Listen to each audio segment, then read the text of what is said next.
good evening. Today is October the 7th. Right now it is 7:30, and I'm calling to order this evening's meeting of the Guilford Planning and Zoning Commission. For the benefit of those who have not participated in a Planning and Zoning Commission meeting, our procedures are as follows. The Secretary will read the legal notice of the meeting as published in local newspapers. The applicant will be invited to come forward and present the case, explaining to the Commission and others present what is being requested of this property. Comments of town agencies will be read for each application if there are any. First, there'll be clarifying questions from the commissioners, and next there'll be an opportunity for clarifying questions from the audience.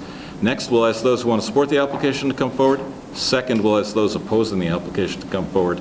As this is a public meeting and must be recorded, it'll be necessary for speakers to identify themselves by stating their name and address before addressing the commission. The applicant will then be free to leave or remain for the balance of the public hearing and the regular meeting, during which time the commission will try to reach a decision on each application. Each applicant will be notified in writing as to the decision of the commission and has the right to appeal to Superior Court if desired. Decisions of this meeting are available the day after the meeting by calling the Planning and Zoning Office at 203-453-8039 after 9 a.m. Seated tonight are the following members of the Guilford Planning and Zoning Commission. I have Richard Wallace, I'm Rich Meyer, Phil Johnson, George Underhill, and Richard Hudson. We have Reggie Reed and Kevin McGee is joining us. Shannon Gale is doing the videotaping, and Lisa Brewer is doing our secretary stuff. Mr. Secretary, would you please read the notice?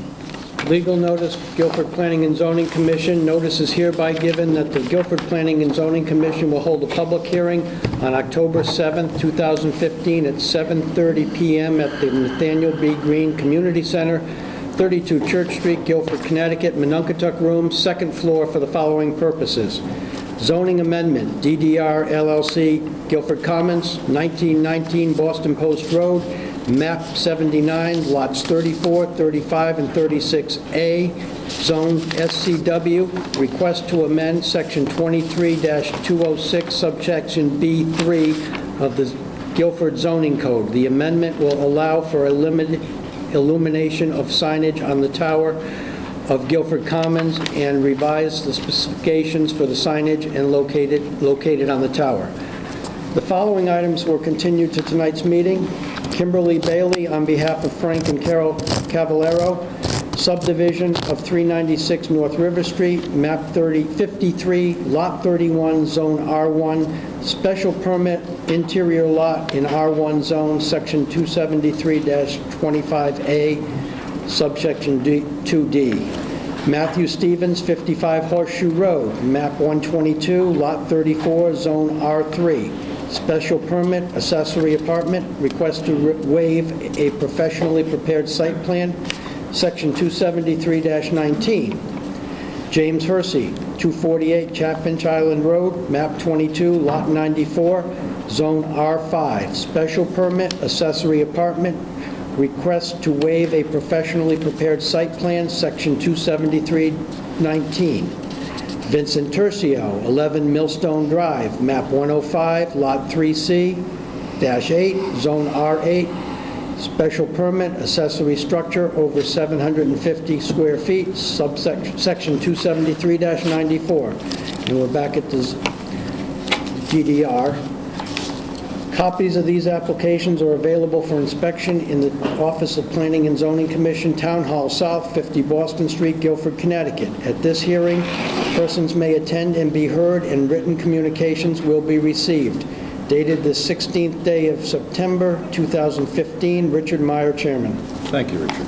So, just want to do a little explaining. Tonight we have 5 members seated. We need to have 4 at all times in order for there to be a quorum and for us to I can't hear. Yeah, this is just for the video recorder. This doesn't make it any louder in here. But I'll try to talk louder. So tonight we need to have, every night we need to have at least 4 members sitting in order to have a quorum and in order to transact the business of the Planning and Zoning Commission. And while we have 5 right now, the very first hearing is next door to one of our commissioners, and we want to be above reproach. We don't ever want to be considered playing any favorites or anything like that. So Richard Wallace is going to step out of the room while we discuss this, and he's going to come back in, and we're going to talk about the other things. And then when we make a decision, he's going to leave the room again. Just want to make sure that everyone knows we play fair. So Richard, thank you for stepping out. Appreciate it. Can I get a motion to open the public hearing on Kim Bailey on behalf of Frank and Carol Cavallero? Second. All those in favor? Who's up for Kim Bailey and Frank Cavallero? Good evening. I'm just going to had Bob present for me, but I wanted to introduce myself. I'm Kim Bailey. I'm in for the application to subdivide the property. It is a building lot for myself. I'm submitting 10 letters of support. Also a letter from an appraiser assessing values. And I do have site plans if you want a little one.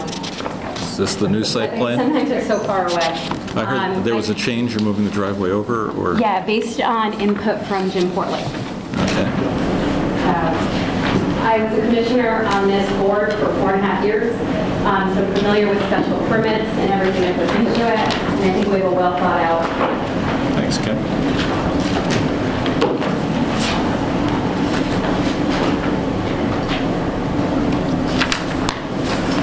Good evening. Good evening. My name is Bob Crisolo. I'm a licensed engineer and a licensed land surveyor, and my offices are at 420 East Main Street in Branford, and over the years I've appeared before you many times. But I'm here tonight regarding 396 North River Street. It is a 1-acre parcel of land approximately. Can I interrupt you, please? Well, a couple of the folks having a hard time hearing us. Could you talk a little louder or maybe face them so everyone can hear, please? I'm in a situation because I'd like to have you guys understand my maps, and I Yep. want them to understand my maps. So what I'll do is I'll try my best to hold Just things do back your a little bit, Yep. and hopefully, if there are questions, you'll ask them. But anyway, this is my record plat, and to orientate you, this is North River Street. The property is indicated in the red-orange line. It has 91 feet of frontage on North River Street. It is about 320 feet deep, and it goes to the east branch of the West River and what's known as the Mill Pond. In my opinion, it is a very nice parcel of land. It is gently sloped. It has an existing home that was constructed on or about 1920 according to the town's records. It's about 1,100 square feet in size. It has an attached garage to the rear of it. There's a curb cut in front that side loads the garage, and the home itself is very, very close to that property line. It is a 2-bedroom home. Topography is, in my opinion, very gentle. It does have a little slope to it at North River Street. The grade is about 34. It slopes down to what looks like may have been an excavated area years and years ago to an elevation of 14. And then it goes up to a berm along the river at about 20, and then it slopes back down. The average slope from here to here is about 9%. Some of it is much flatter than that. When you get down into this area where the development really would be for the second home, lot number 2, it is very, very flat. It's about 1 to 2%. The proposal is to create 2 lots, and this would be the proposed division line. This is an R1 zone. The minimum requirement for a lot is 10,000 square feet. Lot number 1, which is this shape here, is proposed to be 14,235 square feet, which is well in excess of the 10,000 square feet required. And lot number 2 is proposed to be 27,500 square feet. And because it's an interior lot, obviously the minimum lot area for interior is 1.5 times, or 15,000 square feet, and the proposal clearly meets or exceeds that by quite a bit. This property is not in a flood zone.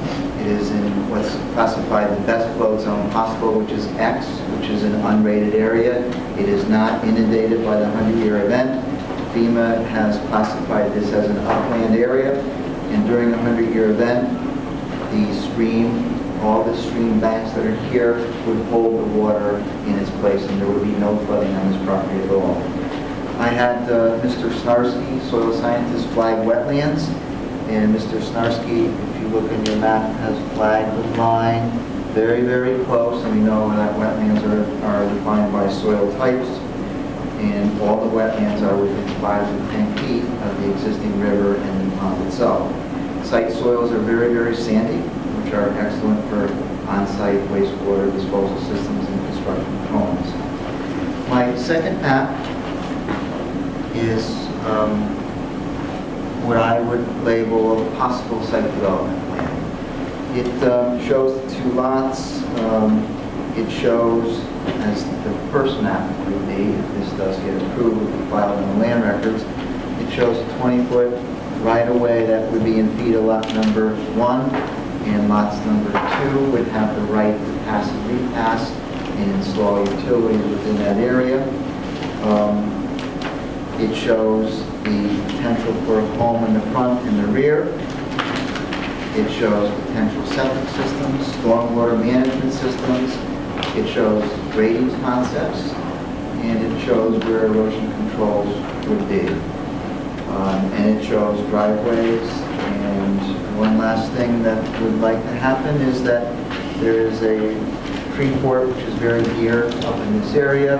It shows that that tree fort would be located out of what we're proposing, a 25-foot conservation easement area. And the green area on sheet number 1 is the area that would be the 25-foot conservation easement. The submitted documents include sheet 3 of 3, which is a very detailed erosion and sedimentation control plan. It talks about who owns what, how to contact the owner, town contacts, guidelines for grading, seeding, and stabilizing the site. So it's a very, in my opinion, it is in accordance with the state guidelines for sedimentation erosion control specifications. And that is part of the project plans. The last sheet that I'd like to share with you is in our working with staff, we were requested to do a sightline profile to show when you come out of the site, looking to the right, which was the concern, what the profile would be. So what I did was I went out there and I had done a survey. There's a little high point here, and you can see that this is the profile. This point right here would be as if you're driving out in the center of the driveway, so your eye height is 3.5 feet, and the sight line goes to an object of 3.5 feet, and that's standard in accordance with the State of Connecticut Department of Transportation guidelines for highway design. What we find is on this property, with the driveway right here, there is clearly 370 feet of sight line. What's generally required if I was doing a state job in a state road for a speed limit of 40 miles an hour, 365 feet. So this does exceed where the driveway is, even the state guideline. So with that, I had one more thing that I wanted to mention at this point. And the town had asked me to locate the street line on the other side of the road, because this road has a very, very narrow and not consistent street line. So we did do that, and we found that in this area it's a little bit tighter, so we have proposed to deed 735 square feet to the town, such that there would be a new street line here, such that if there was ever road widening or intersection improvements here, that the town would have 25 feet from the center of the existing road. So that, in summary, is the proposal, and I'd like to open it to questions, or Kim, if you had anything more to add at this point, it's up to you. All right. Questions? I'm just wondering if the staff had any information for us on this. Everything is okay? Meets all the regulations? Yes, It's yes, restricted? Yeah. yes, we discussed this, yes, We yeah. did, okay. Thank you. How much does the deeded property reduce the lot size? And does it still remain conforming after that? Yes, it does. The lot area for number 1, which is the front lot, is 14,230. Okay, that's after. Absolutely, yes. Yes, so both lots, after deeding out the 735 square feet, which is that little sliver there, still both lots are conforming. How many yards of fill do you need to bring into this lot? There's approximately 675 cubic yards. And it's really proximate to the wetlands. It is all shown on the grading plan. It's really up in this area right here in front of the house to get into the About driveway. how many Correct. feet? Maybe 50 feet? Oh, no, it's well over 50 feet. And I would represent that from the wetlands, it is about 75 feet. But there is some grading that is occurring in this area right here, which is the proposed silt fence, because when you construct a house, you obviously have to work around the house a little bit. The reason I ask is that wetlands, we were discussing where fill comes from, and if there's the opportunity for bad things to be in it. Where do you think you might get this fill from? Do you have any idea? At this point, I do not know that answer. So potentially it could have something in it. Anything is possible, that's highly unlikely. The applicant Bailey is living here, so that would be something that they will be watching very carefully. Right, so what I discovered when I had this conversation is that the state of Connecticut has no system to track where fill comes from. The industry itself has no system to track where fill comes from. It just comes from somewhere. And it was on another lot that we were discussing this, not this lot, but being that it's so close to the wetland, you don't have any concerns whatsoever that there might be something in the soil, even though you don't know where it might be from. Well, normally with a construction project, they're going to seek out a local construction project to bring in clean common fill. And there is always a minor concern, but as I had said, I've never in 31 years of my practice, and I do 200 plus jobs a year, I've ever had a problem. Good. That's perfect. That's perfect. Thank you. All right, more questions? No? Any questions from our audience? Nothing? Any comments? For or against? Yeah. Well, I have a couple questions, and I'm not able to, oh, sorry. Veronica Wallace, 386 North River Street. 675 cubic yards of material you want to bring in to fill the site so that the board can understand the grade that we're talking. The property is like a canyon. It's tremendous. It's moving up. So my question is, how much vegetation and trees are intended to be cleared? Will they be replaced? How will the berm on the north and south side of the property be handled in terms of, keeping it intact? It's literally probably 12 feet high. It's like a bowl. My turn? Go. Okay. Clearing limits are clearly shown on my plan in accordance with the erosion control fence. So we are not going anywhere near that berm. That berm is going to remain. I've spoken to Bailey. Excuse me, I'm not talking about that berm, I'm talking about the berm north and south of the property lines. This is my house, that's what I'm concerned. Heavy equipment comes in there, you could destabilize that wall, not only for myself, but also for the other neighbor. So that's my question. Okay. Construction access will come from the driveway on the north side. We are not showing any disturbance along your property line within the area. Probably the closest is probably about 15 feet away, and I'm asking Kim to install a stormwater component there so that she is capturing runoff in the roof area and putting it back into the ground. But basically, most of the work is going to respect the building line that's there, and it's 15 feet away. No major grading is occurring there at all. None. And trees, how many trees do you anticipate clearing? There would naturally be some trees within the area, and if you could see here, but in working with Kim, she wants to keep her privacy too, and we recognize there's some beautiful trees on this lot. She wants to be a great neighbor, I don't know, I don't believe that she's going to clear right up to that property line. And Kim, can you please verify that? Absolutely not. And Veronica, I know you're sensitive because your yard is right there. I have no objection whatsoever to adding some evergreen trees so that you maintain privacy. Right now, they're all, here's some additional photos. They're all rather tall trees. They're not They're mature small. trees. Yeah, they're mature trees with like a high canopy. They're not big evergreen trees that I'm planning to take down. And again, I have no issue from like where your house to your backyard to where the pond is, working with you to put some trees in so that we both have a buffer. Ms. Wallace, are you somehow saying that they should not take trees down on their property? Well, to bring in 675 cubic yards of material, you have to clear the lot. You need to clear it to build the two homes.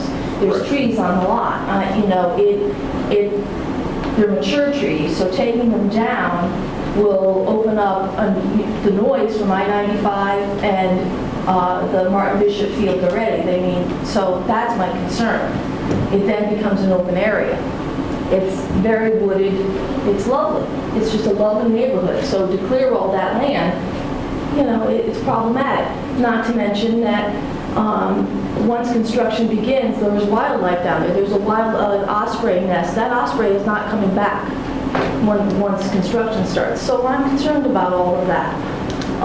And the amount of fill coming in. There's only one culvert. It's on North River Street. It's north of the property line, almost where the new driveway comes in.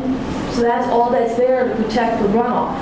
A silt fence, a small silt fence, that's just not going to protect the pond at all. I don't feel. Okay. I just want to answer about the clearing Go ahead. and that it's not going to get clear cut. This is a house for me. I'm not interested, not one of my projects I've ever built, certainly not my own house, have I ever clear cut a lot. There is a 25-foot conservation easement and 100 feet in, we're regulated activity for wetlands. So I don't even, if I wanted to, I cannot go in and clear cut this whole lot. So we have this that I've given up, a conservation easement wrapping the whole water that's undisturbed. And then everything you can see within the silt fence, you can see what's going to come down. It's not by any means going to be clear cut. And I'd like to add one thing, please. Go ahead. I've done my best to work with Kim on what I consider a very nice parcel of land that is very developable, where we meet the regulations. And we've kept all of our activities in the center, where there has been disturbance before, where there really aren't mature trees.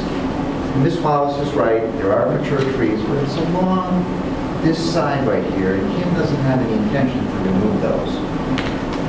My erosion control specification and plan is well thought out. It's a well-detailed sheet. I invite you to read sheet 3 of 3 and look at all the detail that I put into that for temporary measures, for grading concepts, for seeding, for mulching. It's well thought out. I didn't think it out. All I did was I pulled it from the state guidelines and I put it on my plan. I followed what is recommended. It meets or exceeds that minimum guideline. There will be no problem with runoff into the pond at all. The osprey will be there. It's only a small development. It's not a major development. This is something that, in my opinion, is not going to affect the public health, safety, and welfare of your neighborhood. We meet or exceed all the regulations. I have a developer that wants to build here. They're not just doing this and leaving it for profit. She wants to live here. She's represented that. She wants to be a good neighbor, and we have tried to honor that. So, that's what it is. Thank you. Ms. Wallace? I have a follow-up question, and it's really for the board, only because, quite frankly, the town of Guilford zoning regulations are terribly confusing.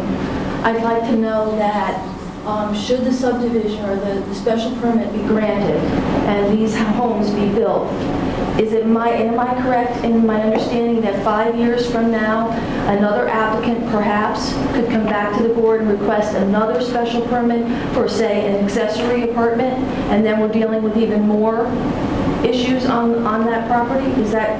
That's a good question. Reggie, what do you think? Yes, yes. So That's what the regulation says. If you want an accessory apartment in a house, the house has to be 5 years old. So they can come to us if they choose. So now you have a special permit on a special permit, say. So, has it ever been done where one of the contingencies of the special permit is that it can't have an accessory apartment? Is it legal to do that? Well, why would you? The commission will have to decide. I mean, Right, I want to honor Ms. Wallace's concerns. Well, for instance, my point is like if Kim builds her home and somebody else buys the second house, you know, theoretically, there's 2 or 3 cars. So you have an accessory apartment, and if you read our zoning regulations, there could be another additional 3 cars. You're right. But one of the problems is that we unfortunately have to enforce the law, and the laws are not well written here. I understand, that's why it was my question about our zoning laws, because in the R1 zone, you can have 2 dwelling units within one house as a right. Any input on this, Kim? Sorry, what? Do you have any, you want to tell me anything? Well, my question would be, is it about cars and traffic? Because in theory, in a 3 or 4 bedroom home, you can have 3 teenage drivers. So now you've got a mother, a father, 3 drivers, you've got 5 people. There's no way to regulate that. So I don't know that that really comes into play, other than it doesn't come making into sure play you for have enough tonight's meeting, parking. but it's 5 years down the road possibility, is all I'm trying to point out. You're right. What else do you have? I think my neighbor has questions. Good evening. My name is Mimi Decker. I live to the south of the Wallaces. I'm not adjacent to the property in question, but I am 2 doors down. I submitted a fairly lengthy letter to the board on Monday through email. I don't know if you'd like me to read it or if you have read it. That would be great if you could read it. Okay. This was written prior to me seeing the most recent plan, which now has the driveway on the north side of the property. But I submitted the following, and I did make a couple changes in the last paragraph today, so I can give you a new copy of it. As a neighbor to 396 North River Street, I have the following concerns regarding the proposed subdivision of this property. Number 1, forever altering the vernacular of our existing neighborhood. We are a small established neighborhood between Cherry Street and I-95. There are only 8 developed properties with frontage on North River Street, 4 on the west and 4 on the east. Granting this subdivision forever changes our neighborhood and encourages and sets a precedent for more of this kind of development in the future. Our neighborhood is already over-urbanized with a large condominium complex just north of us at I-95. There's a subdivision already created around Mill Pond Drive, just to our northeast. And 2 4-unit garden apartment buildings are already on North Street. Granting this subdivision will not have a positive effect on our property values. Number 2, increased traffic, roadway, and pedestrian safety issues. With an average of 2.28 cars per American household, we can expect an excess of 4.5 cars entering and exiting the proposed common driveway at 396 North River Street. A single driveway at 396 will exit just opposite the intersection where North Street tees into North River Street. From North Street turning there south, there's only a limited sight distance of about 200 feet to oncoming traffic. Exiting the proposed driveway will only be slightly better. With a single lane common driveway, will not be able to exit and enter, 2 cars will not be able to enter and exit number 396 at the same time. This will cause a hazard, slowing and stopping the flow of traffic northbound and southbound, and cause additional confusion and hazard involving cars waiting on North River Street to turn onto North Street, turning onto North River Street. This will create a hazard to drivers, pedestrians, children walking to school, working in Mill Pond Park, and those depending on first responders and emergency vehicles which consistently use North River Street as a cut through to Route 1 eastbound. Traffic on North River Street is already extremely heavy, as it is a known cut-through to I-95 as it bypasses traffic lights and the middle school. During rush hour, it can take me an inordinate amount of time just to leave my driveway. With construction construction will come many tri-axle dump trucks, trailers hauling debris from lot clearing, and construction vehicles entering and exiting the proposed building lot, causing additional delays and hazards the driving public is not accustomed to in North River Street. Traffic on North River Street habitually exceeds the posted speed limit of 25 miles per hour and is a daily life-threatening hazard to all those of us who walk, run, cycle, drive, or just try to get our mail. A natural ledge outcropping on the east side of the paved surface directly in front of the Kidney residence at 387 North River Street is a known and much sought-after amusement for local drivers of all ages. This hump also has at a slight curve in the road, making travel there dangerous, awkward, and especially when two oncoming cars approach at the same time. The numerous accidents are public record. For example, in the summer of 2011, 3 teens were seriously injured south of that area when they crashed their SUV into a tree on town property just after taking the speed bump in excess of 70 miles per hour, the officer on call told me. North River Street between North Street and Cherry Street is also very narrow. Pedestrians, children walking to school, to the mill pond, or for skating or fishing, and to town can safely walk only on the west side of the street, as the east side consists of a steep slope, brambles, overgrown weeds, and masses of poison ivy. Hence, even the most careful pedestrian cannot walk properly facing traffic when traveling north on North River Street. I attempted many times to walk my dog south on North River Street, only to be threatened, yelled at, harassed at by many drivers, and have since stopped the practice. Environmental concerns. At the Inland Wetlands Commission meeting held Wednesday, September 9th, a representative for the applicant attested to the need for bringing in 640, I had written down, I think I heard 675 tonight, cubic yards of fill into the site. Depending on town road weight limits, we can expect 32 to 40 tri-axle truckloads of fill coming onto the site. Given the above-mentioned traffic issues and hazards for pedestrians, this activity will cause a major disturbance and hazard on North River Street. These trucks can and will likely deposit material in the roadway every time they pass in and out of the site, causing a potential hazard and property damage to vehicles, or injuries to pedestrians who misstep on the debris. Transporting to and from the site heavy earth-moving equipment to spread and grade 640 cubic yards of fill on the site will also cause significant issues on North River Street for the aforementioned reasons. In regard to the 640 yards of clean fill being deposited on the site, I spoke with Kevin T. Sullivan at the Connecticut DEEP, who informed me that at this time, the fill brought in cannot be guaranteed clean. The system rules and regulations in Connecticut are not clear, and they won't be for another 18 to 24 months. When I mentioned this project and the amount of material being brought in with 100 feet of inland wetlands water course, he was concerned most about erosion of soil into the West River, which is a direct upstream tributary or feeds into Long Island Sound. It's not just contained to the Mill Pond. It runs right down into New York to Long Island Sound. In the absence of any clear roads and rules and regulations, residents or children and pets who wade and swim at the mill pond will be at risk, as well as the multitude of species that inhabit the pond. Water quality. I am one of the only homes on North River Street with a well. My well is located at the north edge of my property and within 200 feet of the proposed subdivision and its septic. I am extremely concerned this project may lead to contamination of my well water, and I have no and will never have access to town water. Light pollution. As Guilford has no regulations on lighting and its polluting effects to neighborhoods and negative effect on quality of life, we can certainly expect significant light pollution from the proposed dwelling. We suffer enough with constant lights from Cherry Street and the Martin Bishop Field lights. Increased noise pollution. Granting a subdivision and subsequent clearing of the existing heavily wooded lot will increase noise pollution from I-95. The Arbor Day Foundation has published an article, which I attached the lead to, using trees and shrubs to reduce noise on its website.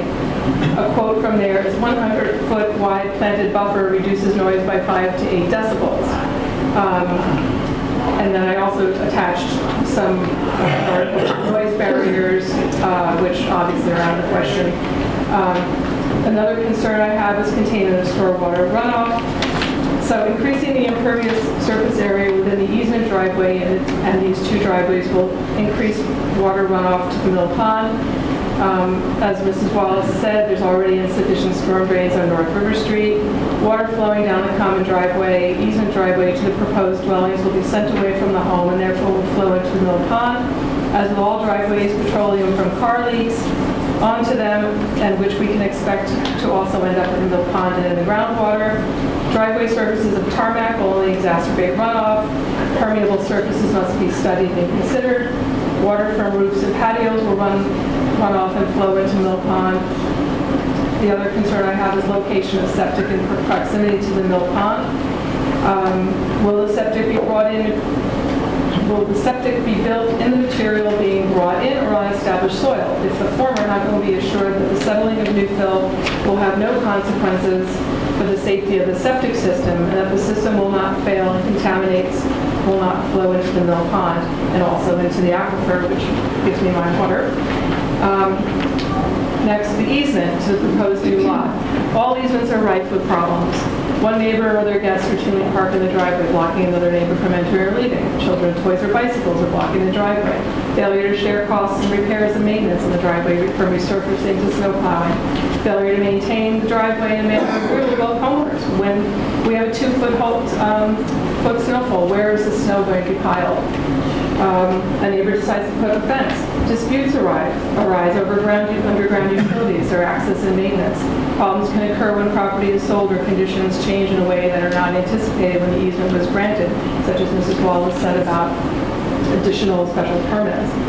Issues left unresolved can escalate to the point of involvement of law enforcement. Lawsuits are filed and courts have to resolve the matter. Neighbors end up feuding and fighting and alter the tranquility of the neighborhood and its safety. Site plan and planting plan. If the subdivision is approved, it should be specified that screening trees be planted along both the north and south property lines to maintain the existing condition of a wooded lot for the 2 adjacent neighbors and to maintain the wooded character of the neighborhood. It should also be specified that a limited number of trees can be cut on the property and that trees scheduled for takedown must be indicated on the master landscape and planting plan. We suffered with enough noise from I-95. A reasonable riparian zone, this has already been discussed, so I don't have an issue with that anymore. It should also be specified if the subdivision goes through that no future in-ground or above-ground swimming pools can be permitted due to additional soil and ground disturbances and runoff or seepage of pool water into Mill Pond. Exterior lighting should not affect the quality of life for those of us in the neighborhood. And then finally, wildlife conservation and preservation. In the 5 years I've lived at this address, I have personally accounted for the following animals in and about the mill pond: muskrat, river otter, fox, deer, coyote, rabbit, skunk, possum, squirrel, chipmunks, mice, shrews, turtles, snapping turtles, bog turtles, fox turtles, paint turtles, spotted turtles, wood turtles, numerous species of frogs and toads, various snakes, unfortunately. Fish, perch, pickerel, and sunfish, for what many people come to fish on the mill pond. Waterfowl, wood duck, mallard duck, teal, geese, gansers, kingfishers, osprey, great white egret, blue heron, black crowned night heron, green heron, red-tailed hawk, sharp-shinned hawk, Cooper's hawk, and all of the usual backyard birds. In closing, I'm not against progress and the appropriate and prudent development of land in Guilford. I am, however, against the development of land that causes undue permanent hardship on our neighborhood, our residents, and the quality of our lives. There's very few people for whom this subdivision will directly benefit. I don't think there are a lot of people who are here who are going to be for this, other than people who have a direct financial gain to either sell the property, get a real estate commission, or develop the property. So I thank you for your time.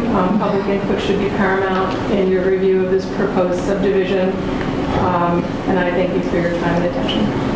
Thank you. Thank you.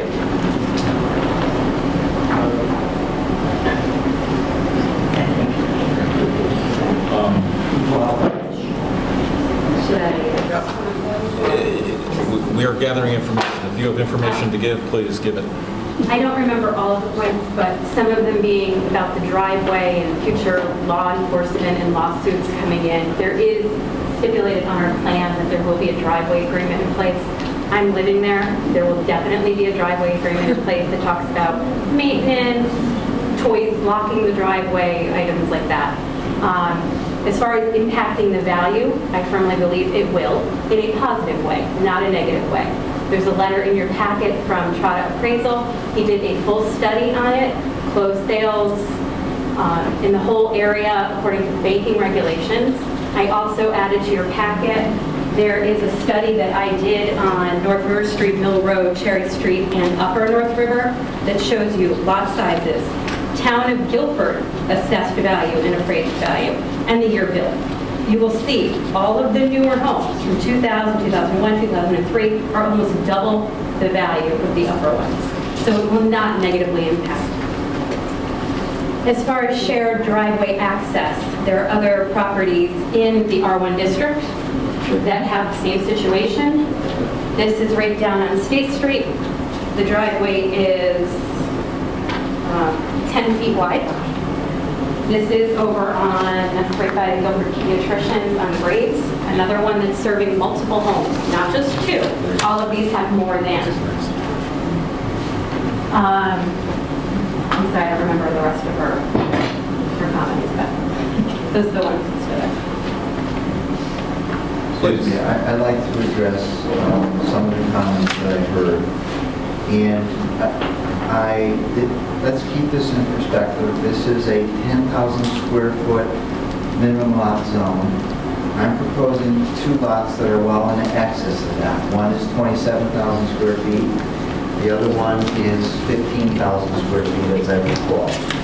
I heard that this would change the subdivision, quote unquote, granting the subdivision forever changes our neighborhood. This is one additional lot. I believe I'm making it better for the neighborhood because if this happens, there'll be a safer curb cut here, and we'll be in a better location. The town gets a strip of land for future improvements to this roadway, and if they all did that, then maybe the whole roadway system would be a lot better. But in no way does this change their neighborhood drastically. In regards to traffic, increased traffic, and safety issues, and all these things, this is one additional lot. I've stood out here and I've done the survey, and yes, some cars are traveling faster, and yes, there's probably someone that got definitely hurt at 70 miles an hour. We can't control that. All I can say to you is that what was stated here about a sight line less than 200 feet is clearly not true. I did the surveys, I've done the studies, they're part of your package. It is well in excess of your minimum standard for a town road of this size. And if you recall, it even meets DOT standards for something if you had a 40 mile an hour posted speed limit or you had traffic going a little bit faster than that. So that's really kind of untrue. I can't comment about a cut through. I know every place I go and every town there are cut throughs and there's nothing that I can do about that as an engineer. I will tell you construction comes with some disturbance in the beginning and some trailers and trucks and things like that.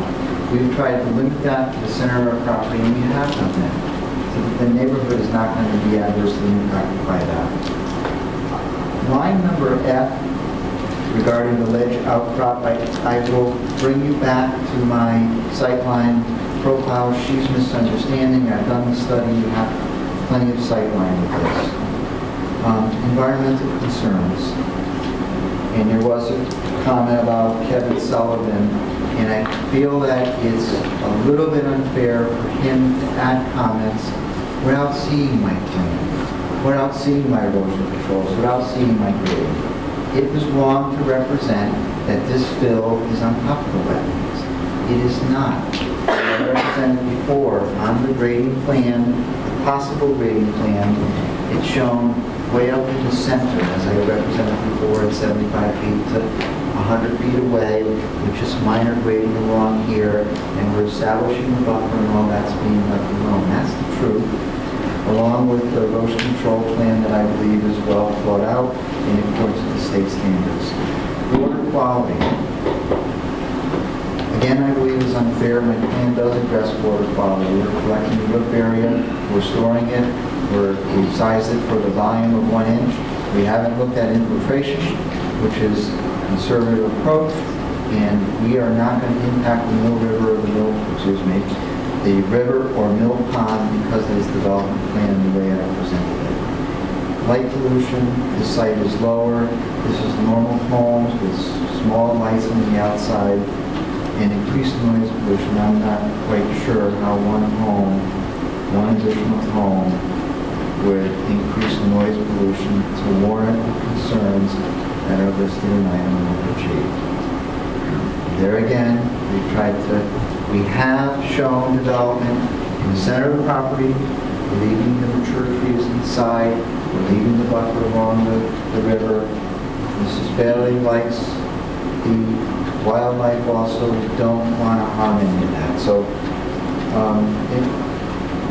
and the rest of that really is just opinions, and I really leave that.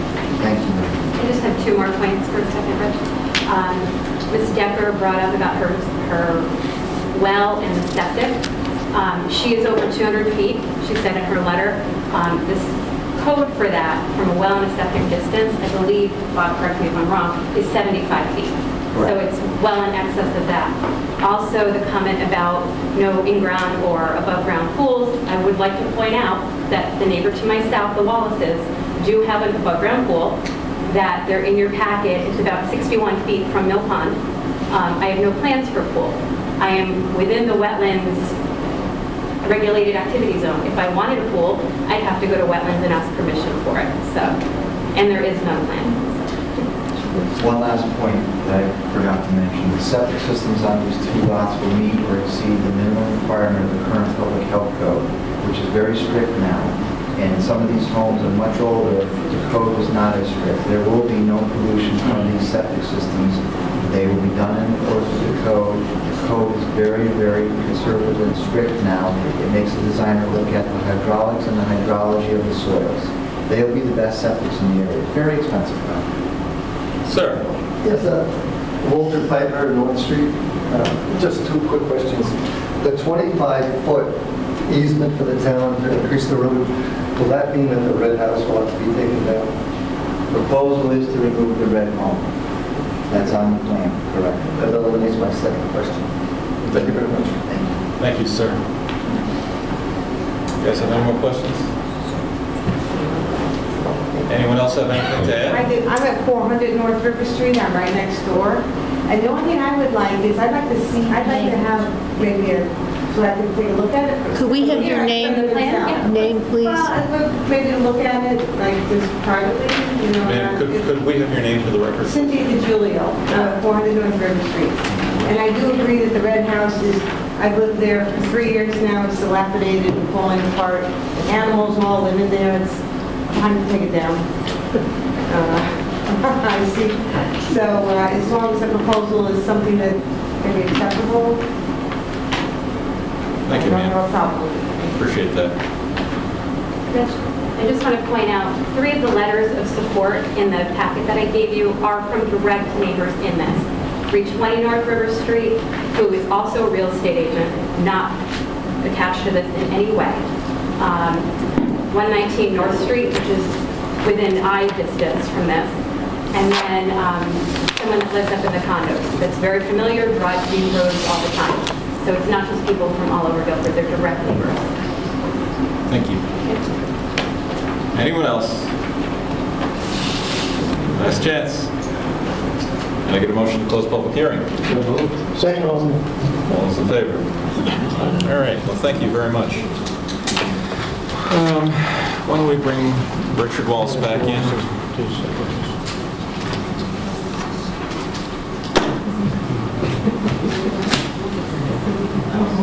Does anyone want these pictures?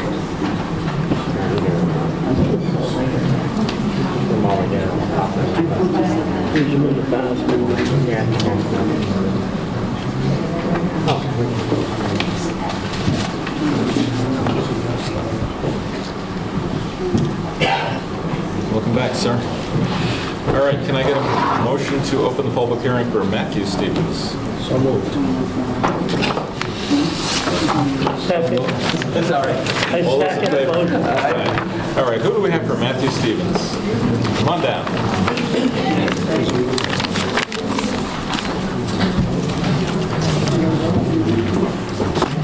You know, we didn't read the staff comments into the record for Were they received at last meeting or not? Cavallaro.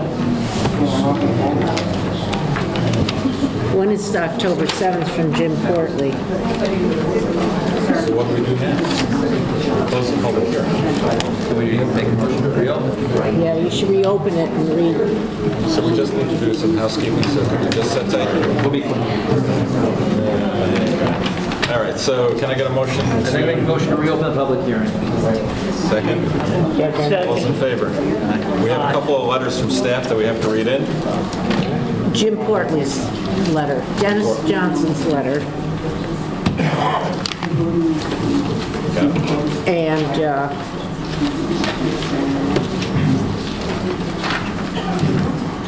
got to read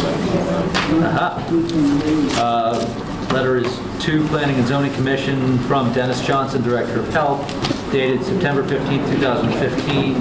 Kimberly Bailey on behalf of Frank and Carol Cavallaro, 396 North River Street, map 53, lot 31. Soil tests conducted on the applicant's proposed lot revealed suitable conditions for installation of a septic system with reserve area.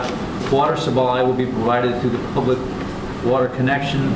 The proposed site plan complies with the public health code requirements for lot re-subdivision. Good, thank you. Also, you want to read the letter from Mr. Portley? Here's a copy. Oh, you got it? I do. What's that? To Guilford Planning and Zoning Commission from James A. Portley, P.E., Town Engineer, Director of Public Works, dated October 7, 2015, RE subdivision of property at 396 North River Street, map 53, lot 31, special permit interior lot. The driveway to the existing home is located on the south side of the property. Sightlines for vehicles exiting onto North River Street are obstructed by the ledge on the abutting property. Development of a second residence on the interior lot as proposed using the existing driveway without the removal of the visual obstruction could not be sanctioned. After review and discussion, the applicant has decided to revise the site plan so that a new driveway on the north side of the lot will be installed to serve both the front and rear lots. The driveway is shown on the possible site plan dated 7/25/2015 and last revised 10/5/2015, has acceptable sightlines. There are no objections to the special permit as revised. Great. And let the record show that you have a letter from the Inland Wetland Commission, and they give you subdivision referral, and they report favorably to the record does Planning say and that. Zoning Commission. Thank you. Anything else we should add in? That's it. Did mine get put in from the last meeting, or I can refresh the commission? Let's see.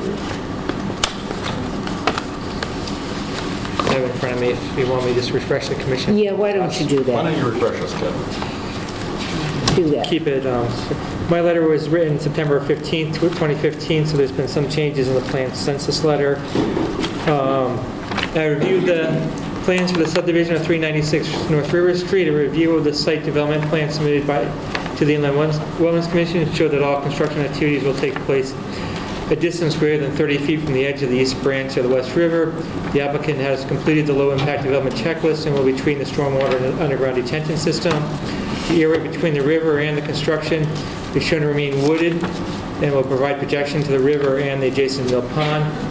The Guilford Inland Wetlands Commission at September 9, 2015 meeting approved the regulated activity for construction of a new house, driveway, sanitary system, and stormwater treatment system within 100 feet of the review zone. The commission has also favorably referred subdivision referral to the Planning and Zoning Commission, and Reggie just read that one off to you. As part of the subdivision code, at least 10% of the subdivision should be dedicated as open space through the dedication of land or conservation easement. At the time I wrote this, the plans did not show the easement, but now it does show a 25-foot easement to be placed along there. And with the easement in place, the language of the conservation easement shall be in accordance with the standard conservation easement documents of the town of Guilford. The terms of the conservation easement should be made as a restricted covenant running with the land records by binding successors and assigns. If the conservation easement is not approved at town meeting, the applicant shall file a deed restriction with similar language. Conservation easement / deed restriction shall be filed on land records at the same time of the final subdivision maps. No building permits shall be issued and no site work shall be conducted until a conservation easement has been filed on land records and properly marked with iron pins and signage as noted on the site development plans. And as noted in section 272-24 of the subdivision regulations, a digitized copy of the final subdivision plan should be submitted to the commission in PDF showing all property lines. Good, thank you. Do we have anything else? Nope. All set? Yep. Can I get a motion to close the public hearing? Reclose, motion to reclose. All those in favor, aye. Sorry, sir, you're up. Richard? Come on down.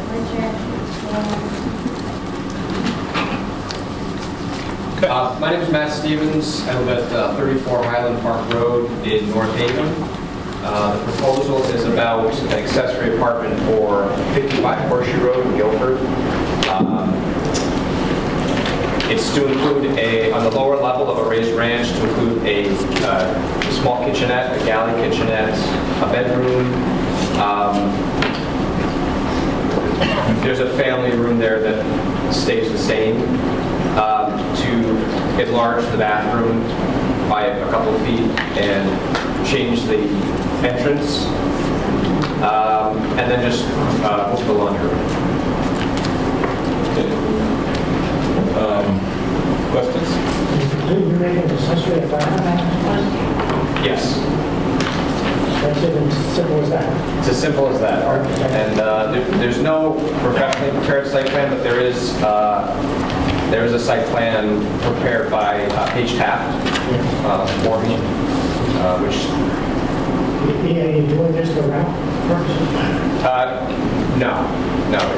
So owner occupied? It will be owner occupied. Well, It it's has to be. It has to I just want to be sure I understand it the way it be. They have to sign an affidavit saying that they will live in either the apartment or the house. You're okay with that? yes. Anything else? Any questions or comment? Neighbors? No? Okay, can I get a motion? Motion to close. Second. Those in favor? Aye. Thank you, sir. Okay, thank you. Appreciate it. is. Can you use that? No? No. No, thanks. Okay. Can I get a motion to open James? You didn't read Dennis Johnson's. You gotta tell me before. Sorry. Can I get a motion to Matthew reopen? Stevens. Motion to reopen. Okay. Give it up. What do you got? Dennis Johnson's. Who's got a copy of it? You got it? I got it. Skin sensations. From Dennis Johnson, Give it up. Planning and Zoning Commission, dated October 7, 2015, subject Matthew Stevens, 55 Horseshoe Road, map 122, lot 34. Soil tests conducted on the applicant's lot revealed suitable conditions for permanent upgrade of the septic system in order to accommodate the proposed apartment addition.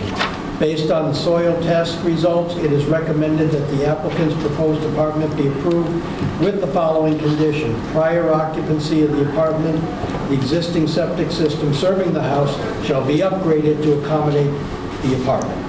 Thank you. Do we have any other letters? Can I get a motion to close this? Motion to close. Second. All those in favor? Aye. Can I get a motion to open, Mr. Hersey? So moved. Second? Any seconds? Second. All those in favor? Aye. All right. James Hersey, come on down. This is also an accessory apartment. Yes, Good. it's an accessory apartment. The only thing that was added in the back, and other than that, the floor plan is the same. Yep, so nothing much changes. No. Okay. Any questions? I know the house and I know the area. When's the last time any upgrade or anything was done on the septic system? You've had that apartment for quite a while, right? Yeah, but no, nothing was really added. I mean, so the septic system's the same, but the number of like showers and toilets and all of that is the same as it's always been. Nothing new was added there.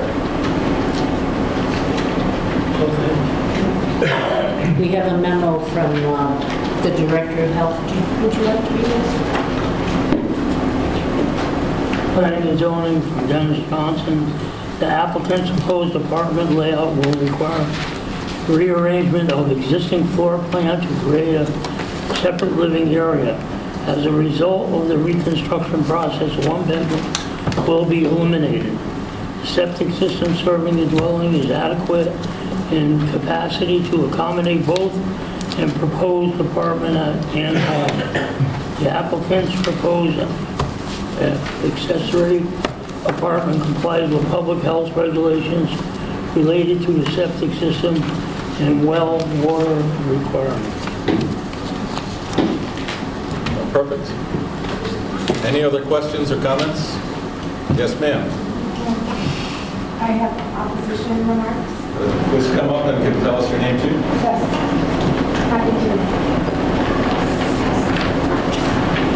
Good evening, I'm Barbara Sile.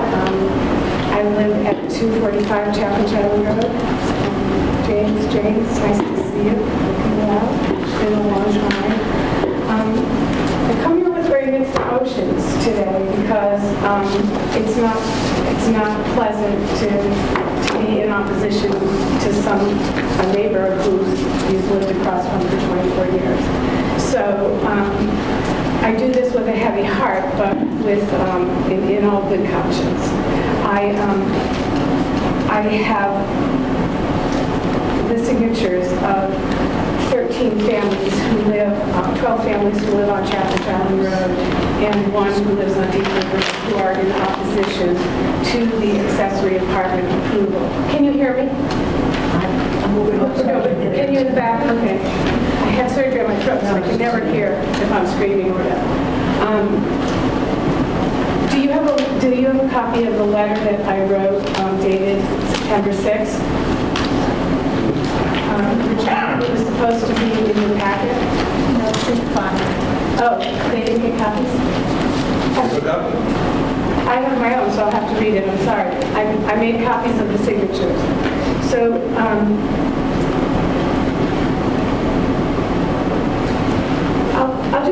I'll just start by saying this. I can still remember the first time I drove down Chapel Island Road and fell in love with the street. And I taught in Guilford at the high school for my first job for 10 years. And actually, Veronica was one of my students. Policemen were my students. The owners of Pages and the owners of Cilantro were my students. I coached the girls' track team. I fell in love with Guilford. I advised the class of 1979. I couldn't live here then because I was right out of college, right? So I lived in Haven. And then I had to leave teaching for personal financial reasons after 10 years. And as soon as I got my act together, brought my new husband back, moved to Guilford to 245 Chapel Island Road. And you all know what a beautiful location that is, what a special park we have at the end of that street along with the marinas. Everybody on that street takes pride in their home, no matter how humble the home might be. A small ranch, a larger home. We have a newer home that was built at the end of the street. I think it was selling for $1 million. The oldest house is 40 years old. It's adjacent to 248. We've lost two very dear neighbors, one from right next to them on 265 and one right next door to us. And the issues were that Ms. Hersey has not ever lived in the permanently in the house, and it has been deteriorated. And my husband and I have had cordial relationships and talked with, when George was alive, my fondest memory was working in my garden across the street, and he would play classical music on the piano. And it was beautiful, and people would walk by, walking their dogs, walking their babies, they could hear this. Everybody knows the history of neglect of this apartment. And only after 24 years of such neglect, my husband, after many anonymous complaints, went to P&Z and filed a complaint, which resulted in a cease and desist order dated July 28th for 248 Chapel Island Road. The violations were violation for the accessory apartment, which had already been constructed without any permit, a parking and storage of 2 unregistered vehicles, one which is a bright red truck, which is still parked in front of the house, not in the driveway, but in front of the house. So when the trees leave and I walk out my front door, I see a big red bright truck. Okay.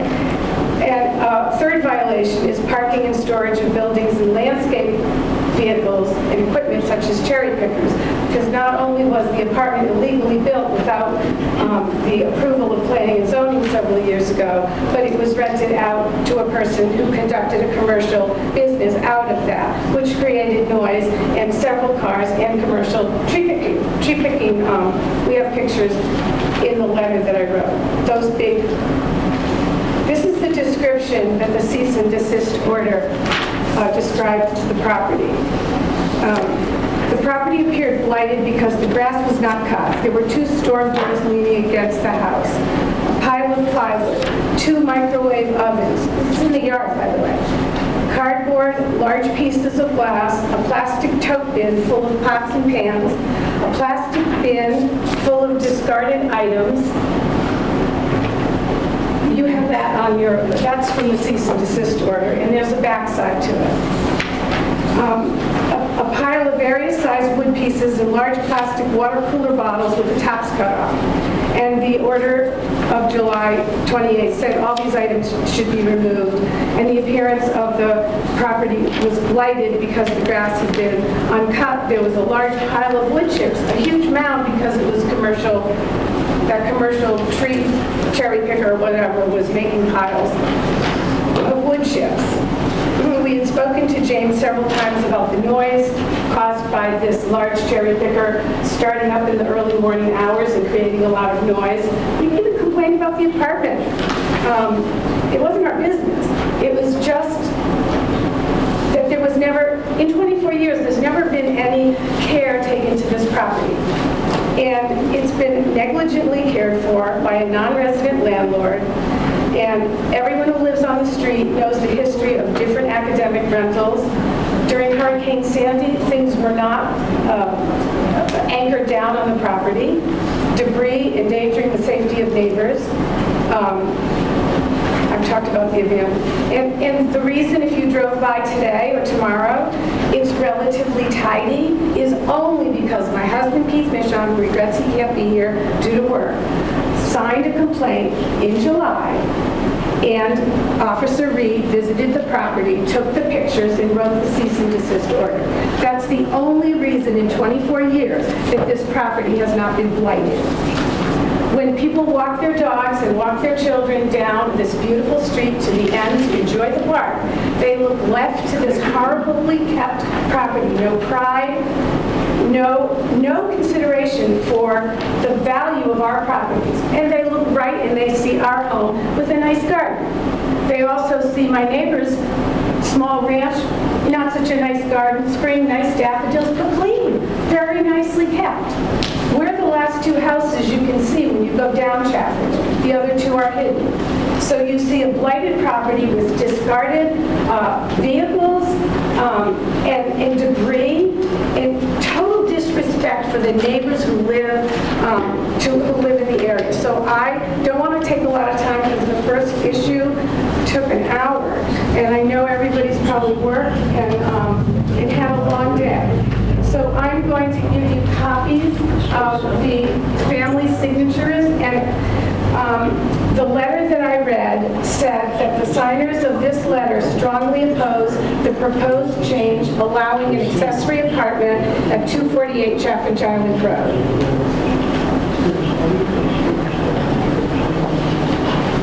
And as I said, when I spoke with my neighbors, it was bittersweet, but everybody knows the history, so it was just a matter of, excuse me, I have one more on my list.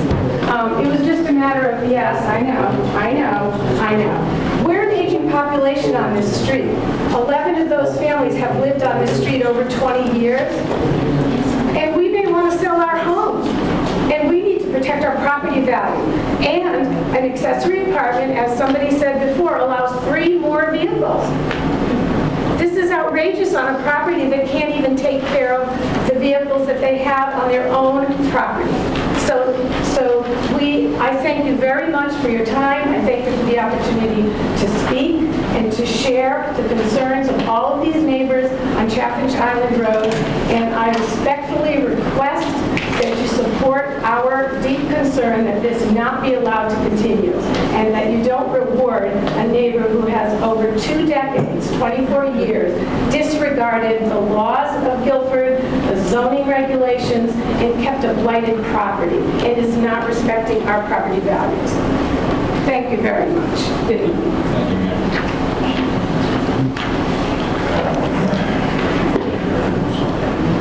Mr. Hersey, would you like to tell us anything? Yeah. Over 20 years, I don't know what to say. I mean, the property is woods. There is no yard. It's just shrubs and trees and leaves. That's the way it's always been. Specifically, no business has ever been run out of there. Now, it is true that he occasionally puts a piece of equipment in the driveway, but I told him that he can no longer do that, and that has to stop, and that has not happened since he has a legal business in Branford with a warehouse, a parking lot where he keeps all his equipment, but occasionally he has parked it there. I said that cannot happen anymore. The red truck is in the driveway. There has only ever been one unregistered vehicle on the property. I'm in the process of getting that registered. It's still there now? Huh? It's still there today? It's there. It's in the driveway. I was told that you were allowed to have that, but it's very difficult to register it for some reasons. But if I move it to the other part of the driveway, I think it would be much more visible. So I'm not sure what to do about that. But there's never been more than one. I was told that that was acceptable. And it's just a red truck.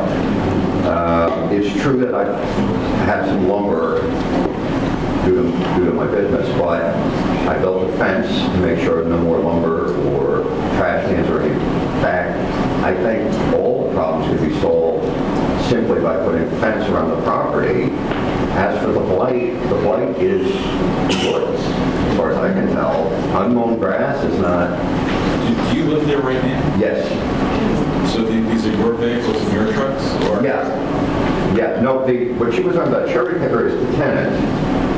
Other than that, there is a car and a pickup truck that are, parked there. But that's something that's happened once in a while. Certainly, no business has ever been run out of there. Are commercial vehicles allowed to be parked on a residential lot? No. So that's against the law? Well, Commercial vehicles parked on a residential lot? Meaning the cherry picker. The cherry picker. yes, I understand that, yeah. But I think it's only happened once or twice. What about the pickup truck with multiple plates? Pickup truck is, no, my personal vehicle. It's not commercial. The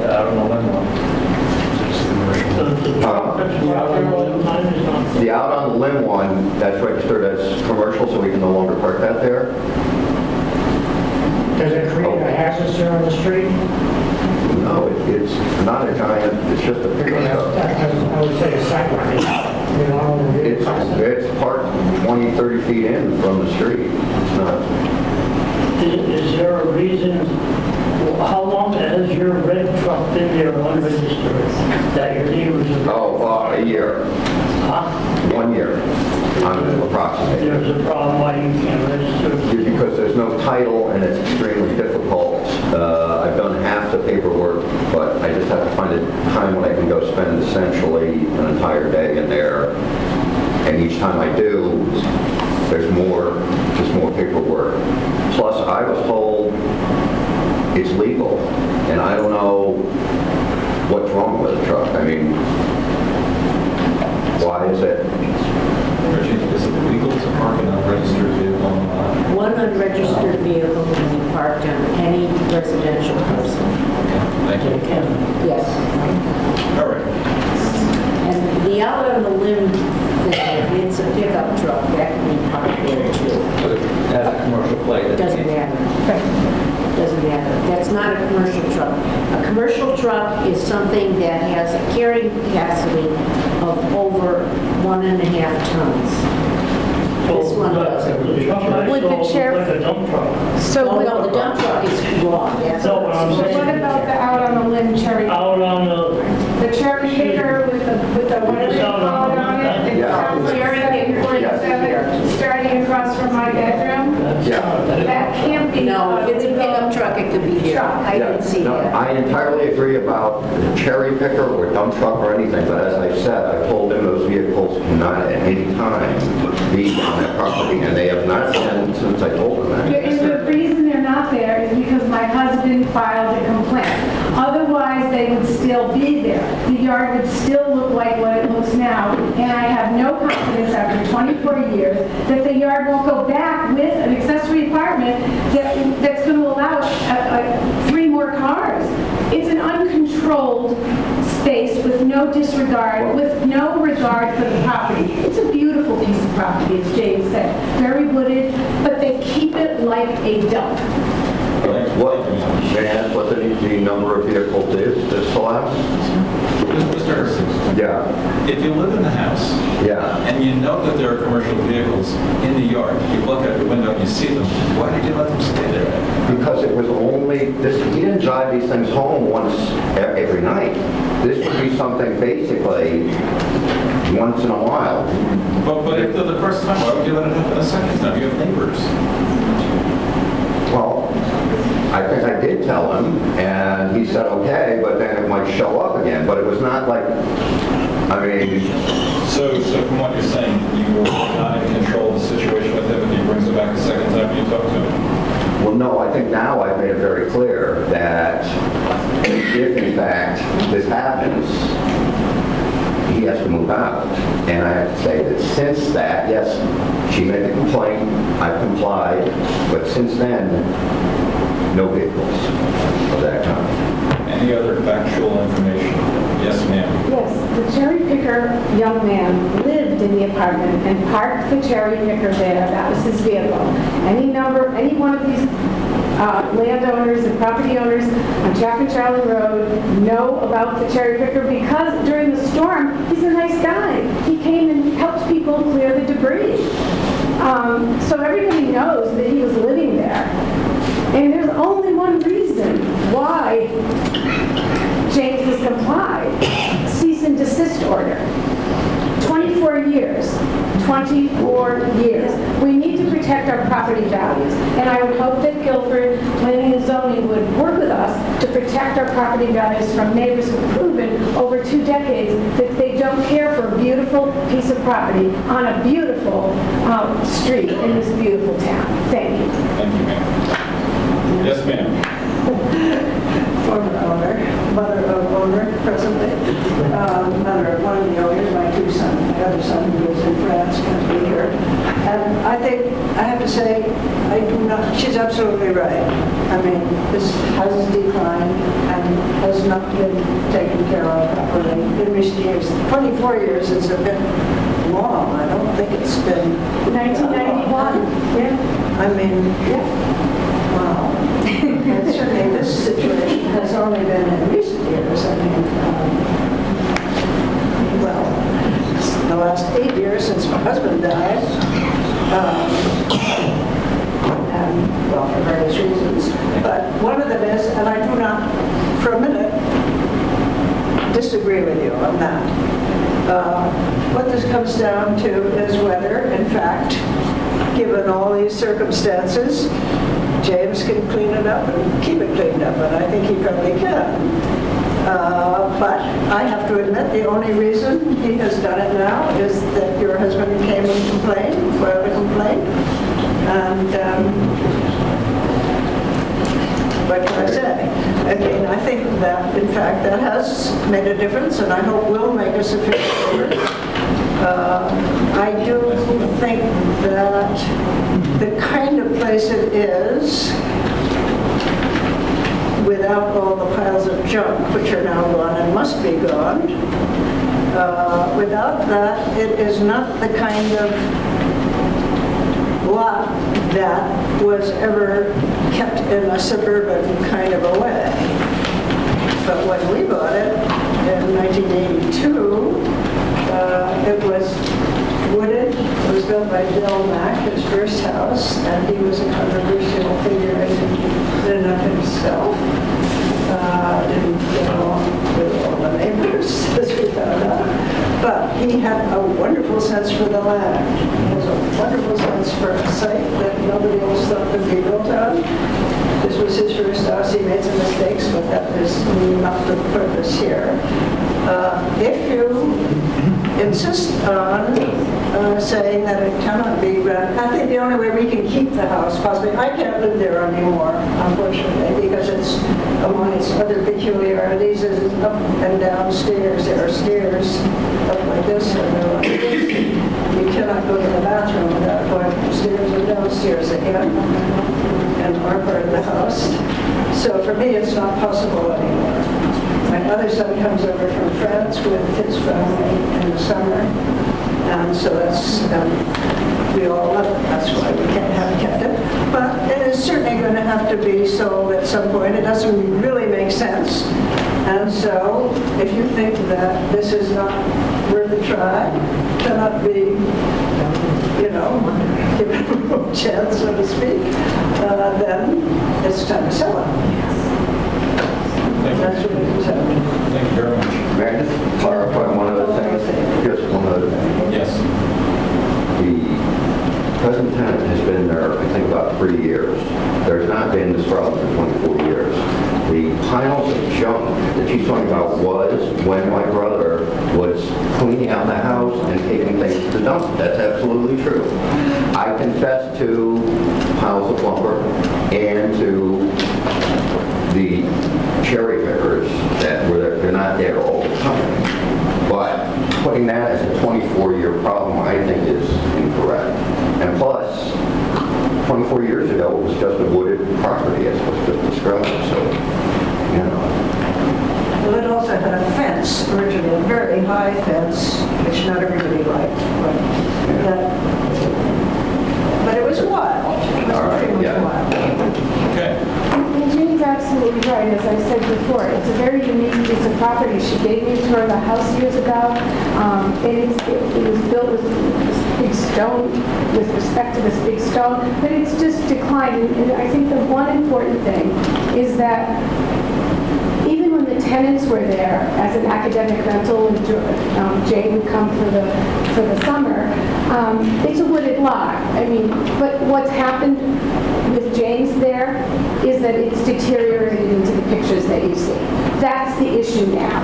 Yep. And that's the issue now. And it's not been an issue for a month, it's not been an issue for a year, for 2 years. It's been an issue since James has been living there full time. The fence came down, and it is a wooded lot, but a wooded lot can be a clean lot without rusty refrigerators, bins of trash, rats and garbage. This is a neighbor who said rats, okay? So I don't think we reward somebody who can't manage existing property with additional potential, with more people and more cars and more probably rubbish. Oh, okay. Thank you very much. Thank you. I'm going to move this along. I think we have a lot of information now. Can I get a motion to close the public hearing? Oh, no, you have to read. No, I got a letter. What do you got? A memo from Dennis A Johnson. memo. Come on over. Want to read it? To Planning and Zoning Commission from Dennis Johnson, dated October 7, 2015. Subject Jane Hershey, James, 248 Chatfinch Island Road, map 22, lot 94. The applicant's proposed apartment layout will require rearrangement of existing floor plan to create separate living area. As a result of the reconstruction process, one bedroom will be eliminated. The septic system serving the dwelling is adequate in capacity to accommodate both the proposed apartment and home. The applicant's proposed accessory apartment complies with public health regulations related to septic system and well water requirements. Thank you, sir. Anything else we have? Any other notes from staff or? No. Can I get a motion to close? So moved. Second. All those in favor? Can I get a motion to open Mr. Tercio? So moved. Do I have a second? So moved. All those in favor? All those in favor? Aye. Okay. Sir? Vincent Tercio of 11 Millstone Drive. I'm here seeking the approval of the board for a special permit of an accessory structure over 750 square feet to build a barn. That it? That's it. Great. Any questions for this gentleman? We're going to put a barn. How big is the barn? 28 by 50. Big bar. Yeah, what are you putting in it? Cars, tractors, motorcycles, toy storage. Toys. Toy shed. No, definitely not. How big is this lot? My lot is 2.47 acres. I acquired that lot, the additional lot, which is an acre. I added it to my property for a specific reason, which would have been a building lot. Are there any neighbors that are going to be near this? Nobody near me.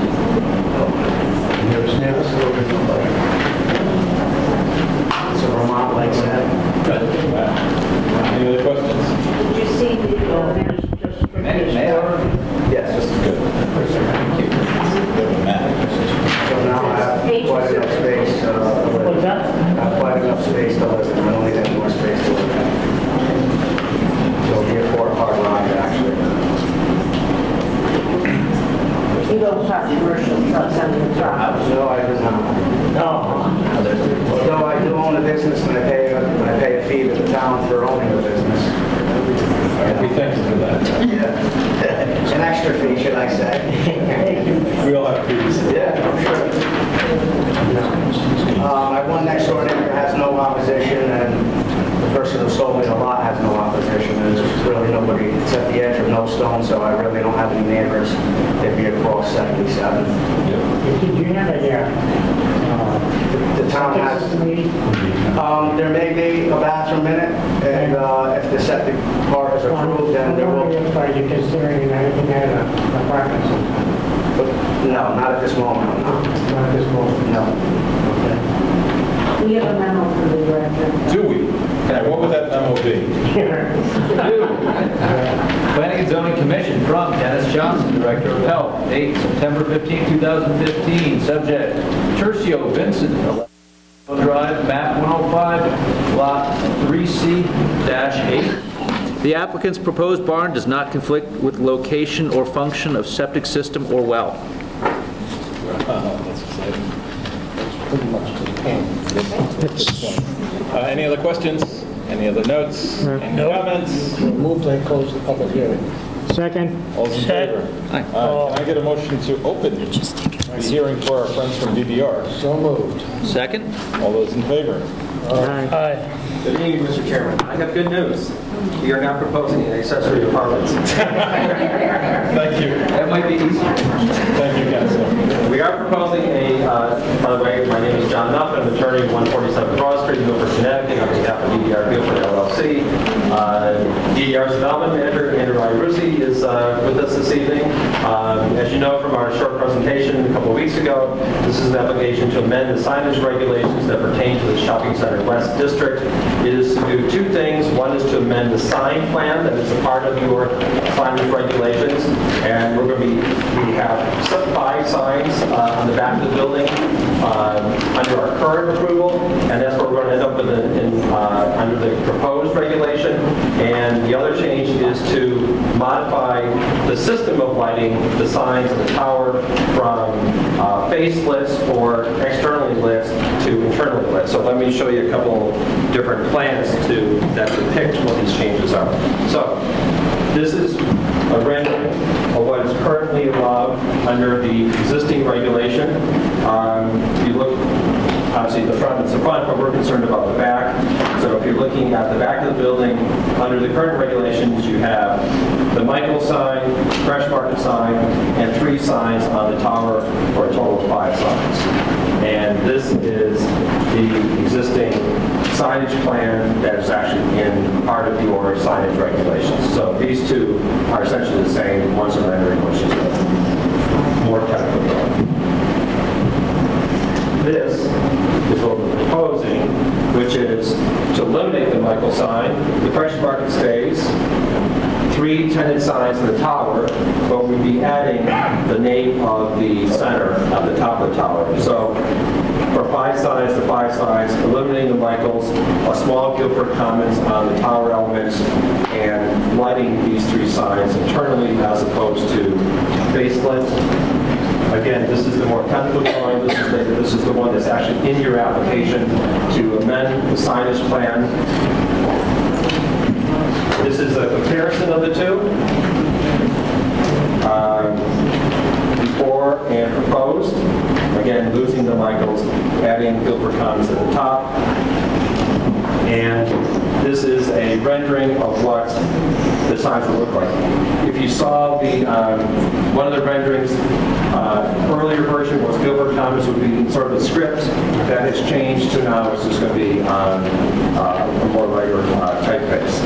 All these signs, if you recall, there are requirements in the signage regs for the types of signs you have. So they can be internally illuminated, but they have to be channel cut letters and just can't have a box sign. So if you drive by the site, and you know that there's a liquor store at the base, there's a large box sign. It's just like a piece of plastic that's lit from within, that's very bright, that's a box sign. None of these can be that. They have to be channel cut letters or halo letters. And if you recall from our last meeting, this has been approved by DRC. In fact, DRC recommended a specific maximum wattage for the signs, which we were happy to comply with, to ensure uniformity and so that the luminosity of the signs would not be excessive. So we would respectfully request that you approve the revision to the sign regulation and the sign plan. My understanding is we can't close the hearing tonight because of the 2-night minimum requirements, but I'd be happy to answer any questions. Wait a minute, I think the regulations allow signs to be on as long as the stores are open, which I believe is like 10 or 11. Have you any revolving ones? Revolving signs? Yeah. No revolving signs. Although that's a pretty good idea. That's not correct. No, scratch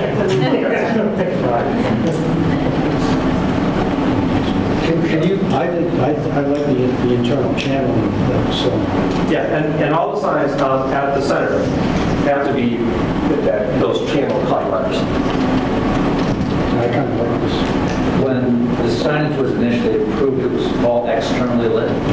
Can you help us understand? Yeah, the only difference is when we proposed signage on the tower elements, there was requirements that those could not be internally illuminated. They could be face illuminated, which means there could be an external lighting source lighting those signs, but they couldn't be internally illuminated. Frankly, tenants would much more prefer to have it to be internally illuminated, but they're going to accept this luminosity limitation. Our monument signs at the entrance, those will not be internally illuminated. Those have to be face illuminated. Face illuminated is the term that's in the regulations. And all it means is that you have an external lighting source lighting the face. And obviously it's done to create a greater presence for the signs. Well, yeah, I mean, when I drove home from our last meeting a couple weeks ago, and quite frankly, you have both types of signs in Guilford. CBS is an internally illuminated channel cut letter, similar to what we'd be doing. There are other signs that are externally illuminated or face illuminated, and in terms of actual impact, I think obviously internally illuminated is a little bit easier to read, frankly, but in terms of light impact, I don't know that there's much of a difference. I think it comes down to a legibility issue for our tenants. Any other questions? We don't have any letters, do we? No. All right. Well, that's wonderful. I'm going to ask the audience if they have any questions. Do you want to Sure. Folks, do we have anything to ask or add, or? Well, it would have been nice to be able to see the plans. Sorry, ma'am. Sure. Come on. I mean, how can you have a public hearing and not show the public what the plans look like? I mean, how do I know whether I haven't that right now. We'll do that right now, ma'am. I will show you. This is what, under our current regulations, and this is only regarding the rear of the building. This is the rear of the building. We are currently allowed to have a sign here, and 3 on the tower, a total of 5 signs. What we're proposing is eliminating this sign, so this space becomes empty. This sign remains. Those 3 signs remain the same, and just adding Guilford Commons at the top. So we're going from 5 signs to 5 signs. That's what we're proposing. And what is the exterior illumination versus interior illumination? What does that mean? One is a channel cut letter, so if there's 2 different types of internally illuminated signs. One is just a box, and there's like a plastic, sheet across the front and has an image on it. That is a box sign, which is generally frowned upon. These would all be channel cut letters, and so each individual letter is illuminated.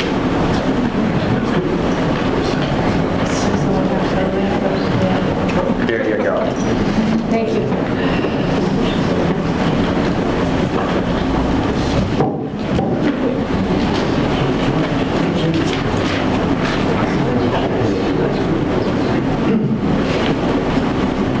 Are you looking for comments or not? Brian, please, we come up with this very thing. What do you got, Brian?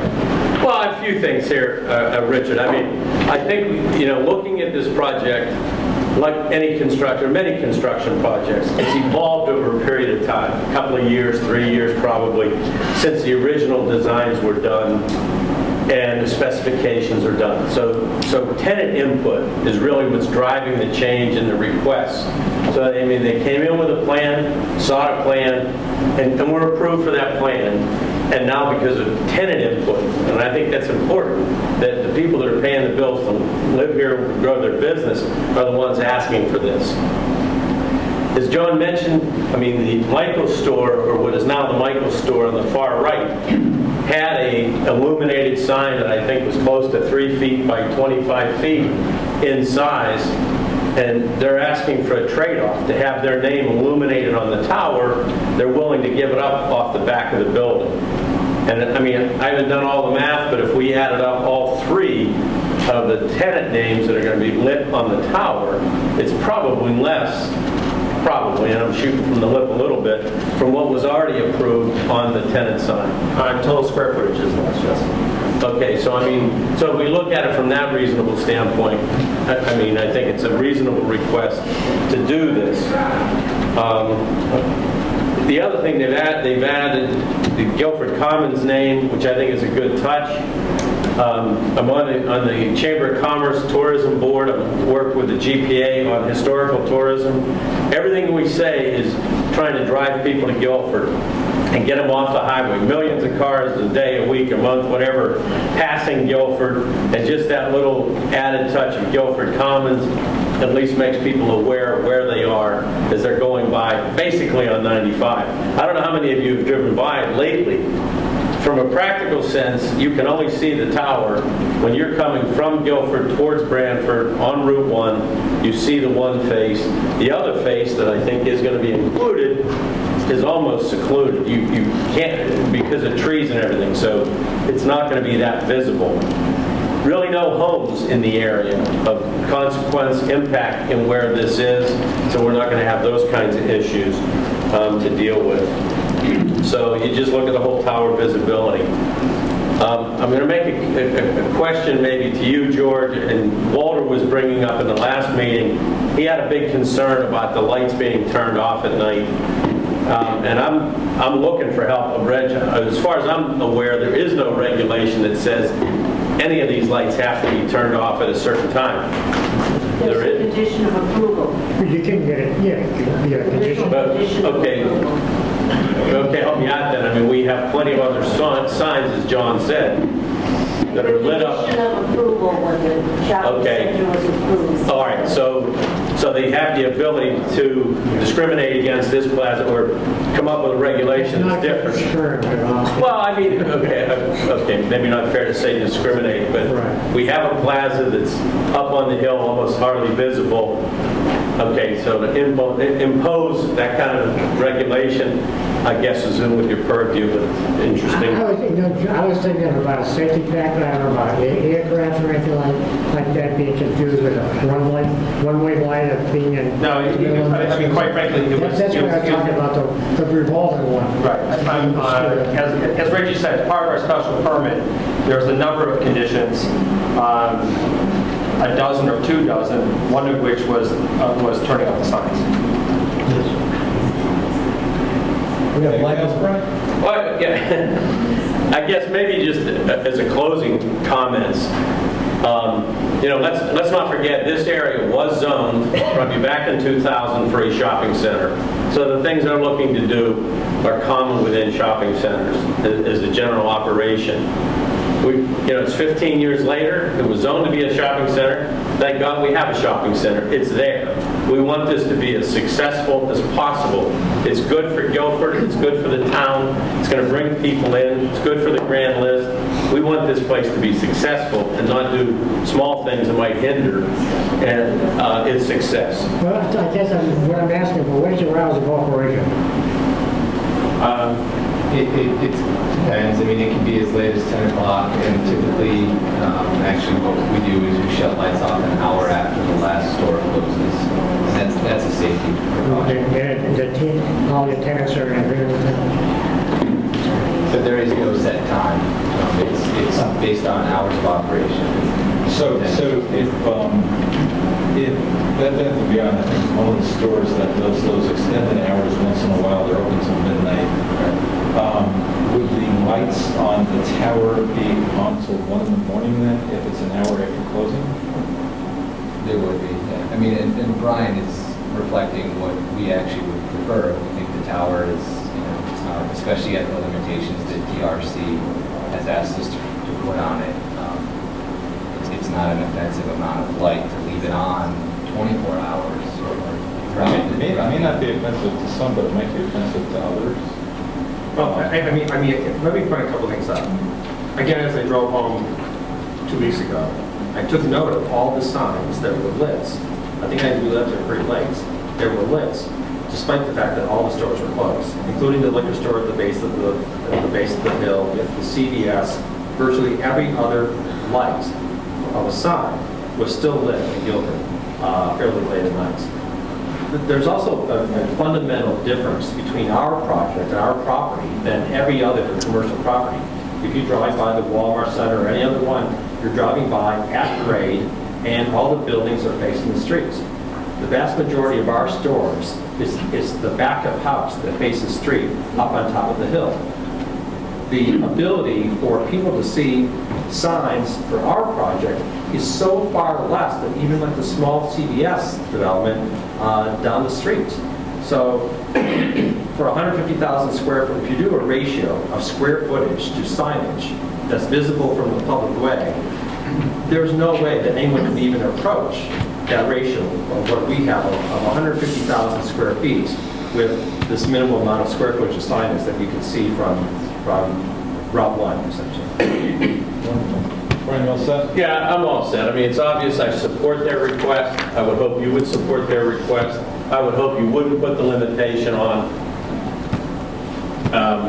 for various reasons. I just don't think it's necessary, and I don't find it as offensive, but I'm one opinion and others are entitled to theirs. So I hope this goes through. We have a soft opening October 21st. 6 stores will be open October 21st with a grand opening November 7th. Come on out and see it. It's a fabulous place. Thanks, Brian. Thanks. Stephen, before you go, Ms. Wallace has had her hand up there a couple times here. I just wanted to add that one of the benefits of keeping the lights on is safety. I was on the Board of Selectmen during storms in Hurricane Irene and Sandy, and when we lose power, Route 1 is very dark. The rock pile, which unfortunately will never be called Guilford Commons, I'm sorry to say, You have that, without any lights up there, it'd be a very dark place. So for safety, it's important that there not be conditions on lighting, whatever you decide to do. Do they have generators there in case power is lost? Fresh market probably would. A generator? I don't know. Yeah, there's a generator. So you're not going to lose power? The generator will last for Right. so long, but What was the gas? So the generators, do they have underground storage tanks? It's not serviced by gas there, is it? Huh. the engineer. Yeah, check into that. I didn't know they were putting generators there. And if they're fueled by diesel fuel. There's natural gas up there. Right, so could we find out the next time we see you if they're fueled by natural gas or if they're diesel and if they're underground storage? Thanks, please. Stephen? Brian said most of what I was going to say, so I just have a couple of things. And I'm saying this partly because, I started supporting DER when it was still going through wetlands, so that's a lot of years. So that's part of why I'm here. But also because I really think that what they're trying to do makes sense.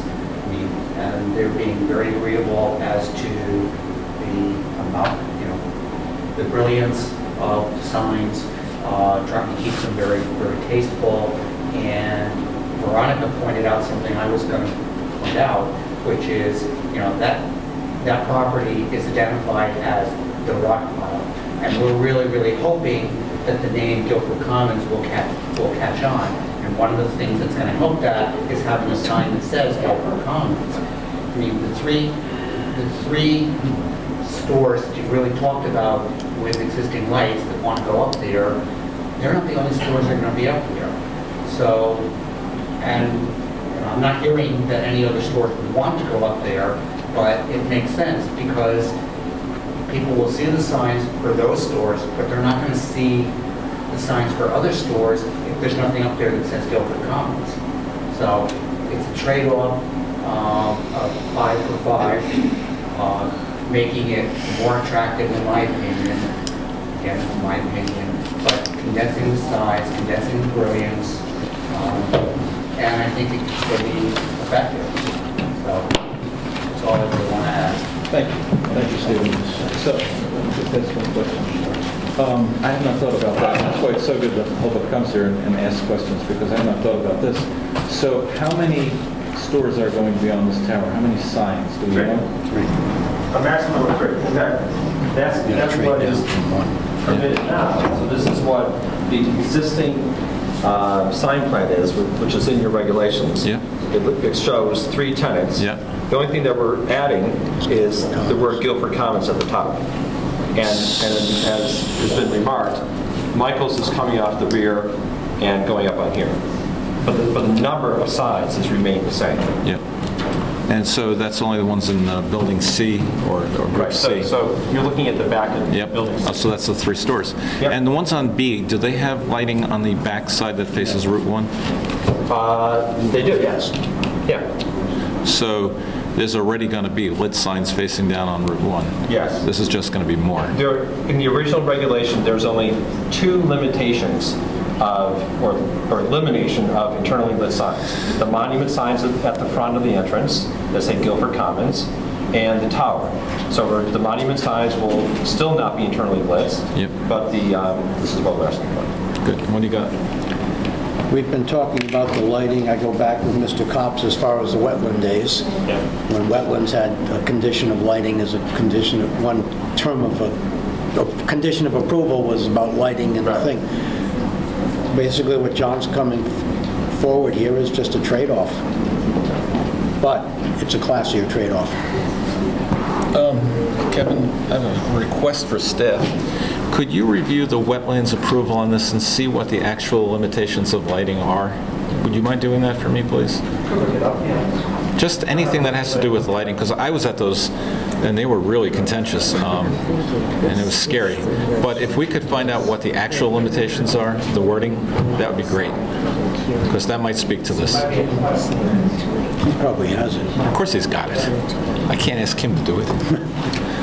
But looking at the pictures and thinking about internally versus externally the signs, you're looking at a bright bulb shining on a billboard, Yep. which actually creates a brighter space. Yep. So it's sort of more next, not as friendly to the next guy, where these internally lit ones, especially the ribbon they're showing there, it's just a kind of a glow on the sign, so you're not making the area brighter and more distracting to the wetland and migration. Good, thank you. I just remember in between the fighting, I thought I heard that there was a limitation of what time of night they could glow to. First, and I remember there was some sort of migratory birds or something. I don't know, but I'm sure Attorney Nuff will. So, Mr. Chair, this is from our special permit approval from January 11th, 2008. Wow. This is page 3. That prior to issuance of a certificate of occupancy, that other than for security, all lights, including sign lighting, will be turned off when the doors are closed. So that's the condition. That's it? From 2008. Okay, thank you. All right. Anything else? Last chance. No. Brian? No. Don, all set? Steve, wherever Steve is, you okay? All right. Anything else from staff? We're good? All right, can I get a motion to close the public hearing? So moved. Second. Wait. Wait, we didn't vote yet. Okay, go ahead. No, you can't close it. Close it. Oh, we have to carry on. You're the one that came in after. Thank you, sir. The other ones came in before, so we can handle them. I'd be happy to have you close it, but We're going to have to reopen and then... Thank you, sir. So can Thank you. I get a motion to continue it to the 21st? So moved. Second? All those in favor? Thank you, council. You saved the day. You're worth every dollar and more that they pay you. You're wonderful, and we love you. All right. Can I get a motion for approval of the revised agenda? So moved. Second? All those in favor? Aye. All right, so let's deliberate. Okay. You have to get out of here. Just go.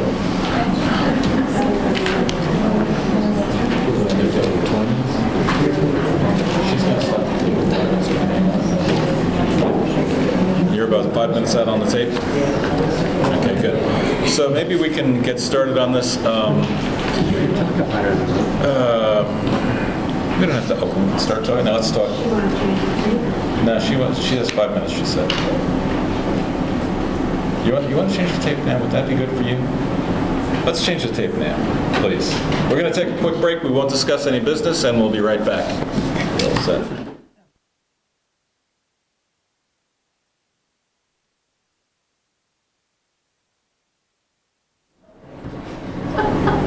And welcome back. We're going to reconvene, and we have not had any discussion of any of the cases.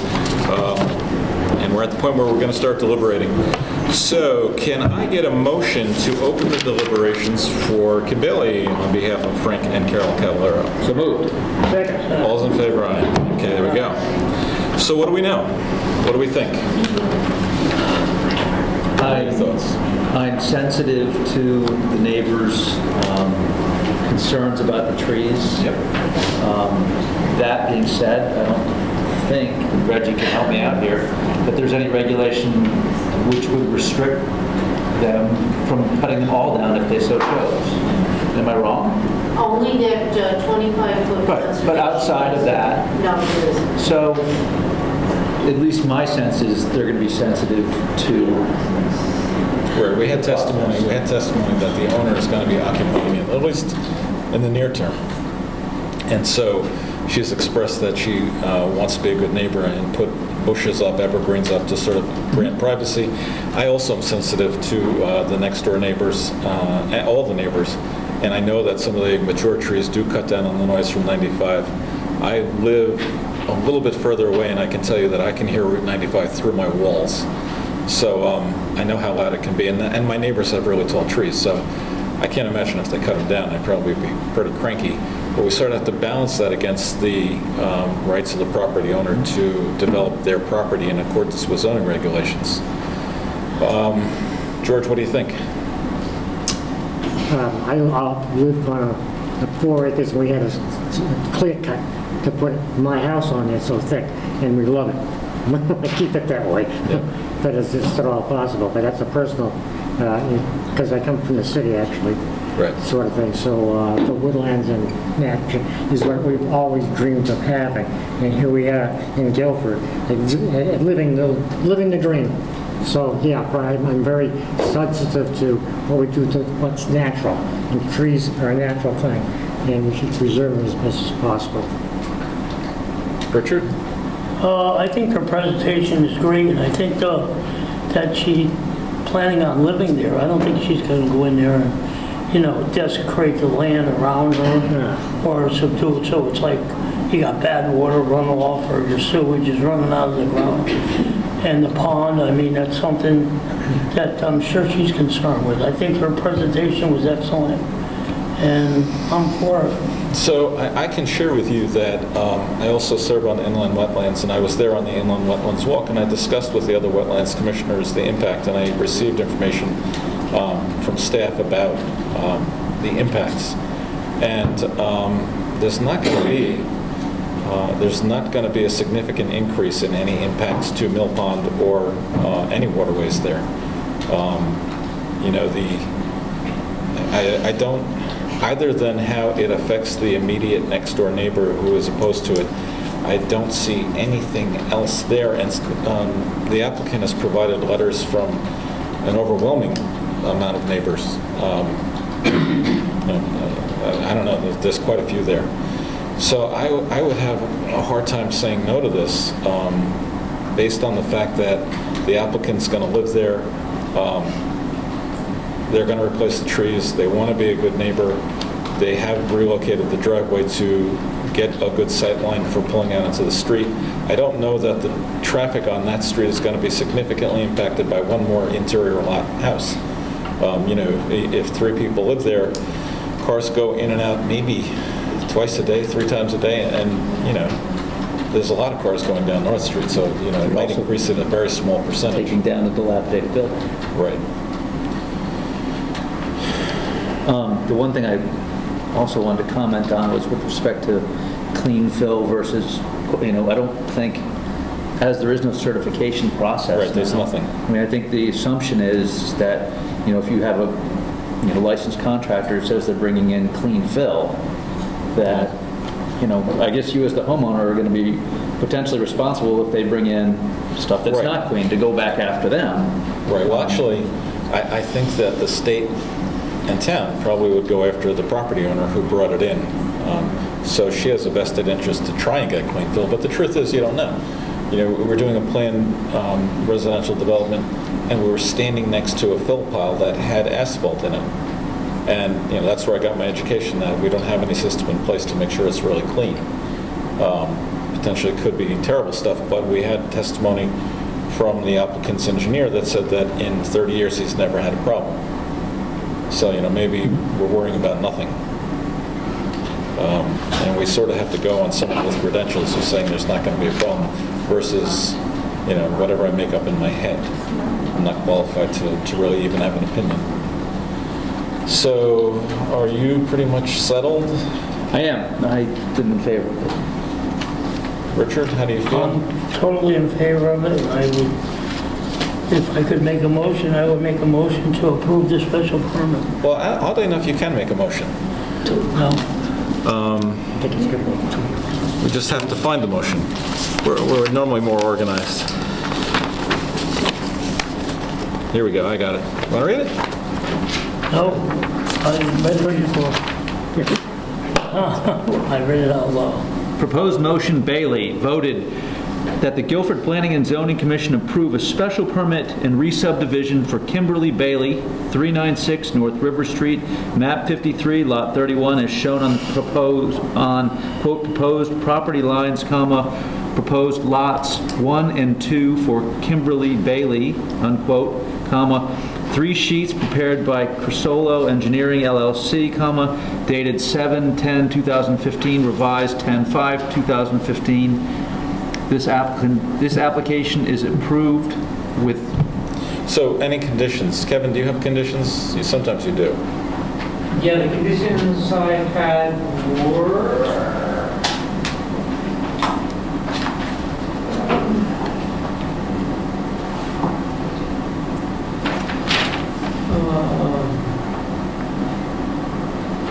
that they file a conservation easement in the Guilford town records with using the town easement document. The town terms of the conservation easement shall be made restrictive covenant running with the land, binding the assessors and assigned. If conservation easement is not approved by town meeting, the applicant shall file a deed restriction with similar language. Conservation easement deed restriction shall be filed in land records at the same time the final subdivisions maps are filed. Two, no building permit shall be issued and no site work to be conducted until a conservation easement has been filed with town land records and subdivision has been properly marked with iron pins and signage as noted on the subdivision site development plans. And also, third condition, which is sort of just a refresher what's in our regulations, that a digitized copy of the final subdivision plan be submitted to the commission in a PDF form showing all property lines and dimensions. Thank you, Kevin. Anything else you want to throw in there?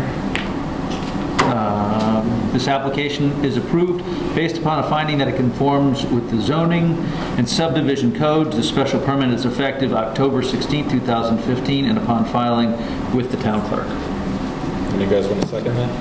Second. All those in favor? Aye. Congratulations. Thank you.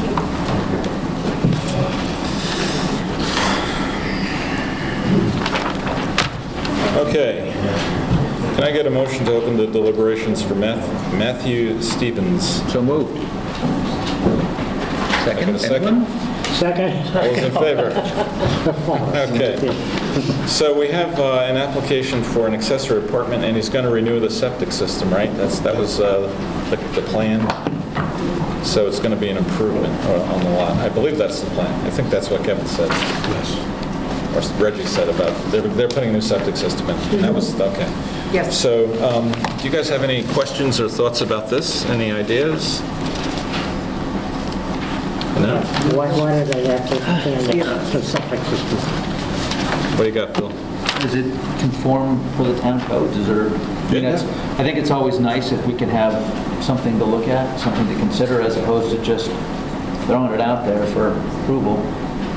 But that's not what we have in front of us. Right, but this is a very minor, this is a small change to what he has. I'm on the fence about asking for a prepared site plan on this one. You know, there are other ones where I really don't know what's going on. On this one, I'm on the fence. What do you guys think on this one? Well, on the inspection paper, it said that the only thing that they found faulty with the existing system to take the apartment is like a distribution box to be replaced. I mean, that's next to nothing. That's a nothing deal. Yeah. That distribution box is faulty. I mean, you could have a crack in it or something. The bathroom size, the added square footage is like minute. Yeah, this is a very minor job.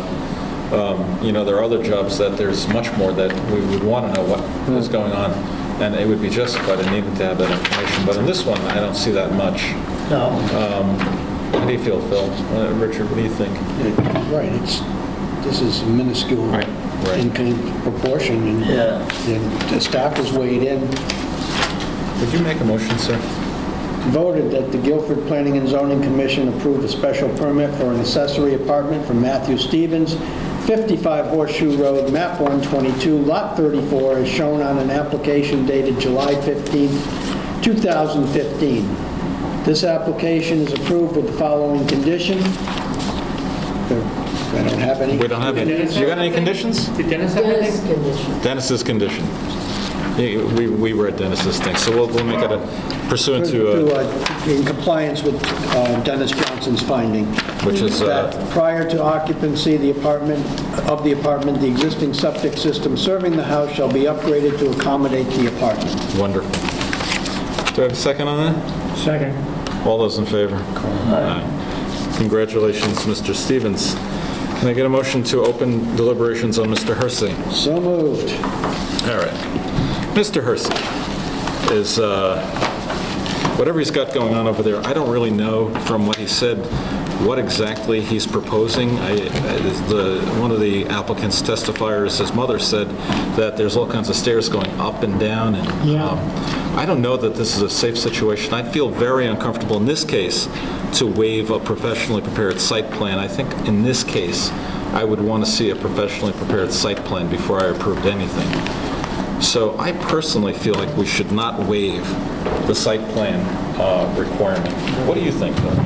I think, based on comments from the neighbors, I think that's kind of essential with respect to this application. Yeah, I agree. Gentlemen, what? I think you should go right and go through all the minute details. Right. I think that would be in the best interest of safety. As far as I'm concerned, he's got an unregistered motor vehicle, okay? They say you can have it. But if it's bothering your neighbor and it's been out there for a year, you can't take, now he blatantly sat there and told me that, well, it's gonna take him a day, a motor vehicle to fix it. Well, I mean, there's something else going on there. so at the very least, I am uncomfortable, and I would prefer to deny the waiver of professionally prepared site plan. And if he has one, he can bring it back, and then we can see what he's really approving. So Denied without prejudice. right. So can you make a motion? I make a motion that we deny the application of James Hersey to waive the professionally prepared site plan for 248 Chaffinch Island Road, map 22, lot 94, zone R5. Do we have a second? I second it. All those in favor? Aye. So he's denied. If he wants to come up with a site plan that'll explain things, he can. I mean, if he wants to come back and reapply, he can come back and reapply. but- You didn't vote on the application. Well, you can't approve the application without a site plan. Then you need to deny the application. Can I get a motion to deny the application? One second, can we deny without prejudice? Yeah. Yes. So can I get a motion to deny the application without prejudice? Voted that the Guilford Planning and Zoning Commission denies without prejudice the application of James Hersey, 248 Chaffinch Island Road. I second it. All those in favor? Aye. There you go. All right. Thank you very much, gentlemen. Mr. Tercio. Mr. Tercio, can I get a motion to open deliberations for Mr. Tercio? So moved. Second. All those in favor? Aye. All right. So what do we know here? This is a barn in the middle of nowhere. He's got the barn, he's got the space. It's a no-brainer. Right, exactly. Now he owns it. Yeah, so it isn't. I wish I had a barn. All right. You want to make a motion? And I think Kevin has some. I have it here. Kevin, do you have anything on this? I have nothing on this one. Okay. All right, so it's an easy one.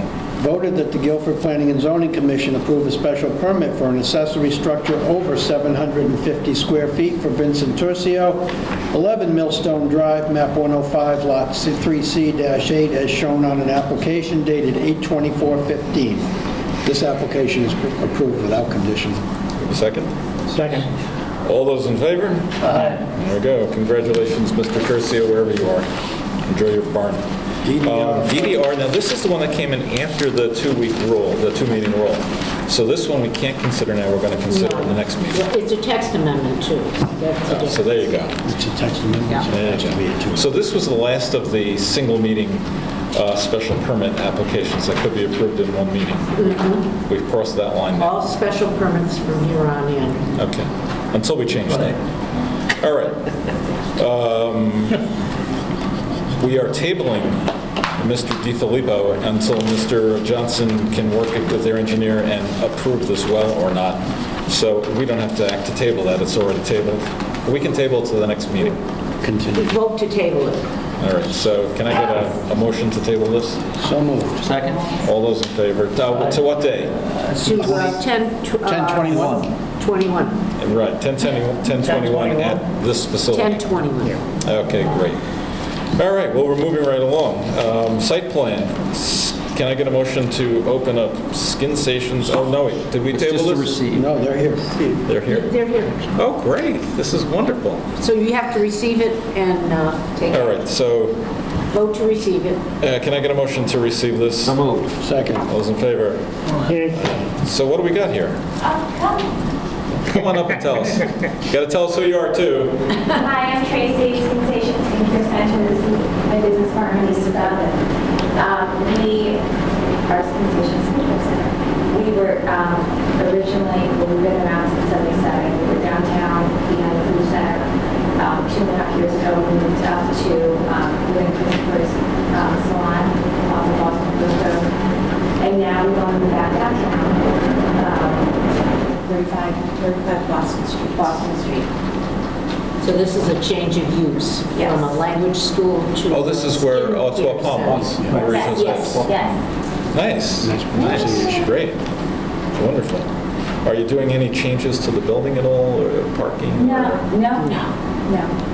Just opening the door? Just opening. Putting out a come on sign in. and... Yeah.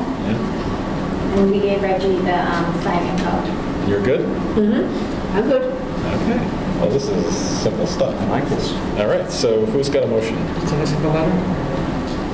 3 letters.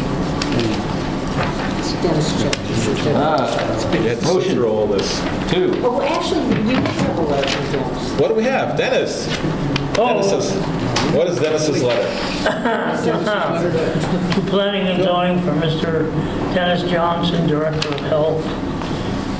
Subject, Skin Sensation Skincare Center, 35 Boston Street, map 40, lot 158.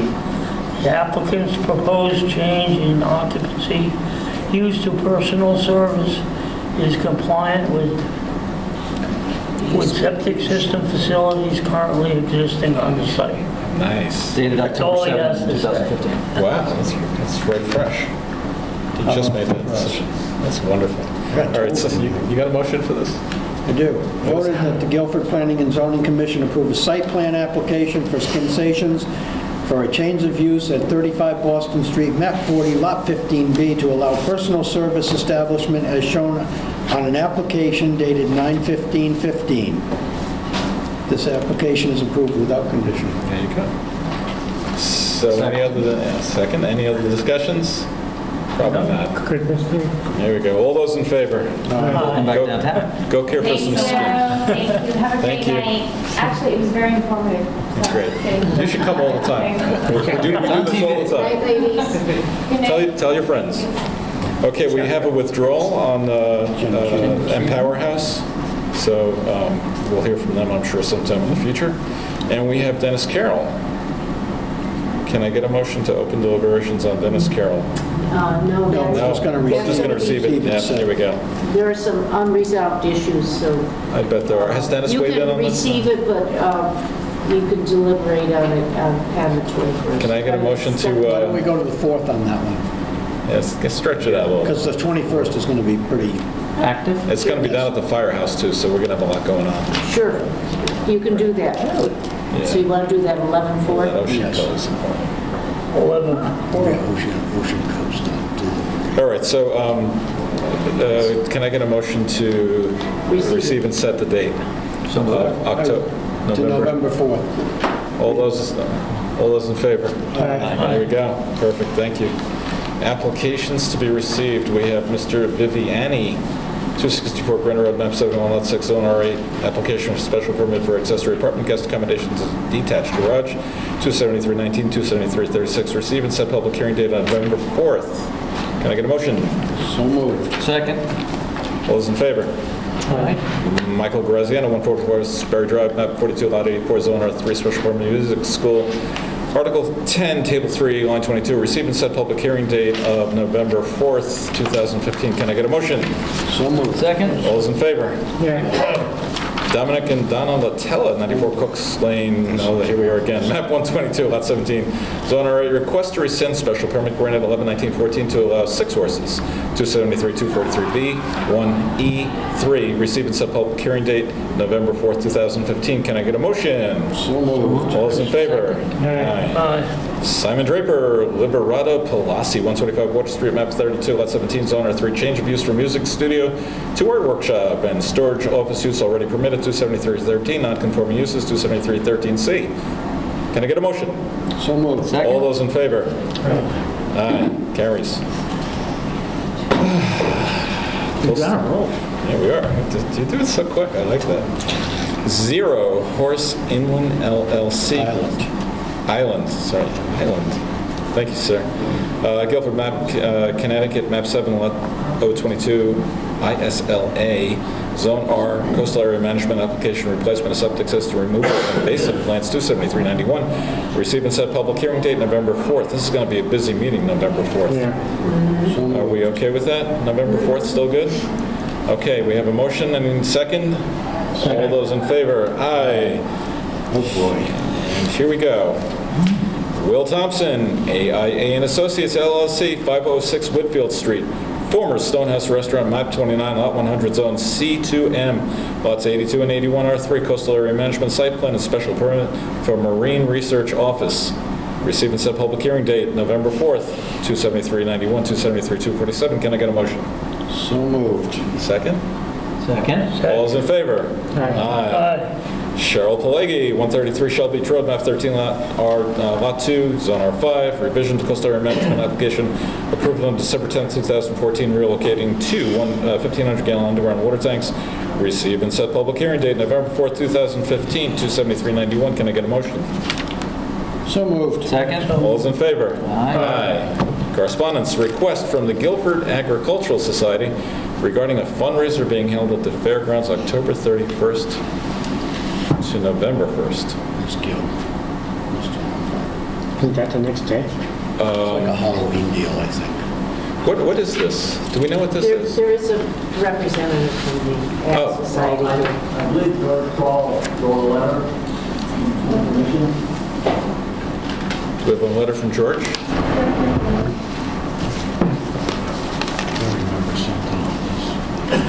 I'll give it to your reader. There you go, Mr. Reader. Put my readers on. Put them on. Read away. Memorandum dated October 7, 2015 to Planning and Zoning Commission from George Kroll, RE Guilford Agricultural Society event October 31st through November 1st. Attached are the minutes of the Board of Selectmen's meeting of October 5th approving the noise ordinance variance for this event.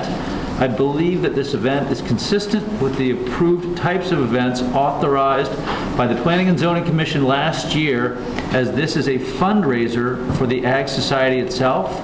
I informed the Agricultural Society of my finding verbally via Gil Lombard a month or so ago. The Board of Selectmen regulate the music and hours of operation for these events through the noise ordinance.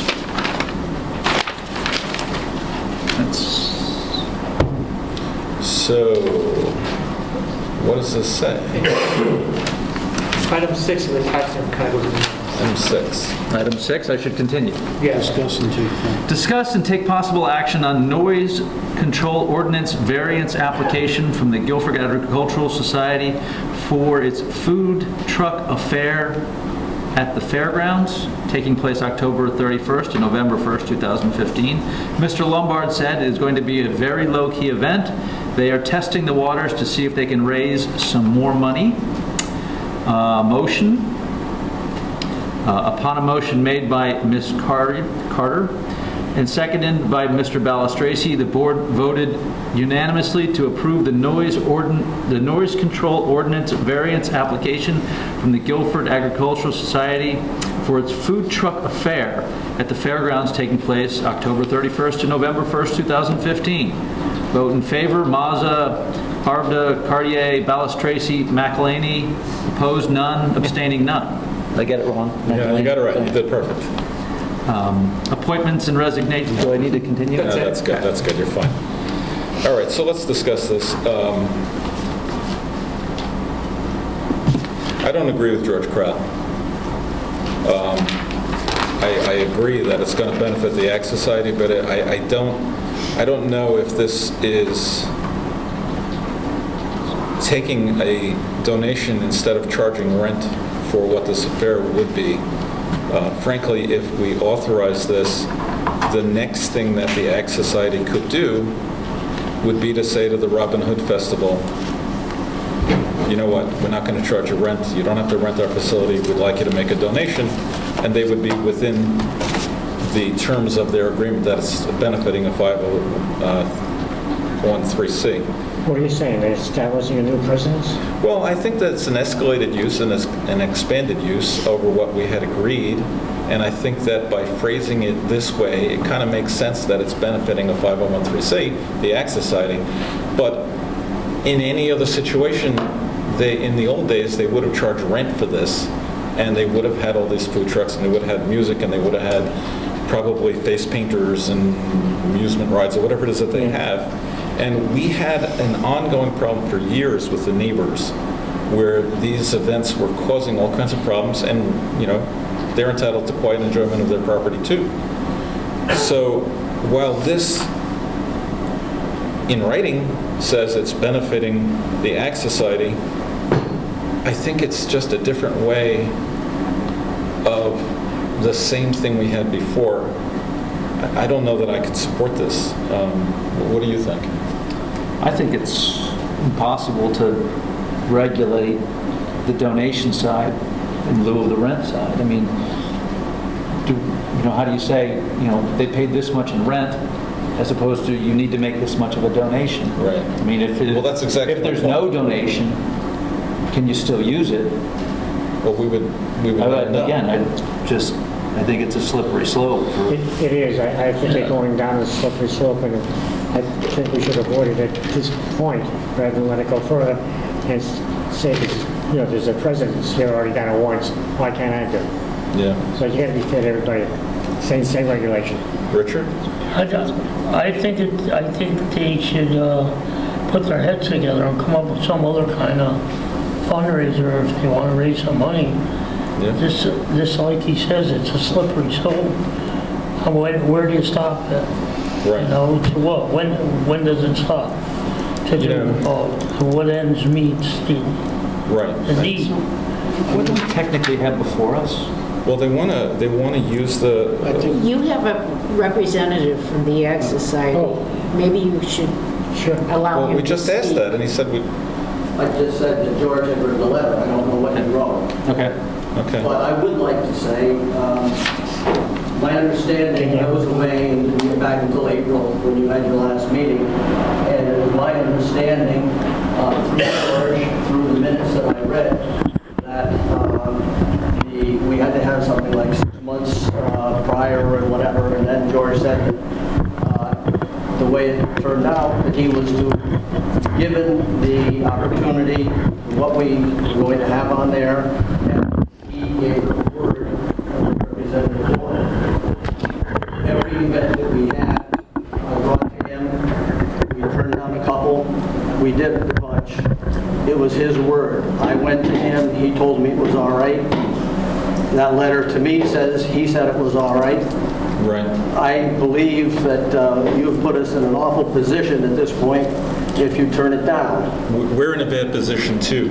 And to refresh your memory, we required that you come to us 6 months prior for all of your events for our approval beforehand. And we voted on those events. It was us, this board, that decided which ones were going to go, which ones weren't going to go.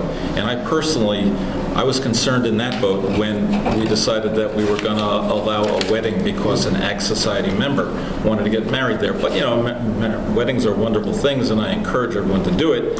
And we approved it, but we did it with the proviso that we can't start having people join the Ag Society just to have their weddings there. That's how concerned we were.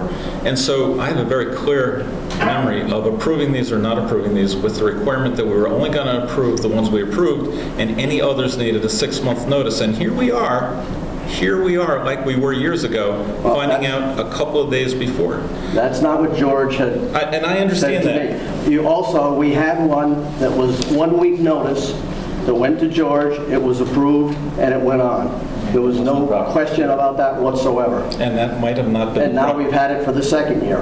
Right, and that might not have been the proper procedure, but we are here, and it is within the decision of this board at their sole discretion of whether or not this meets the requirements of your 1989 permit.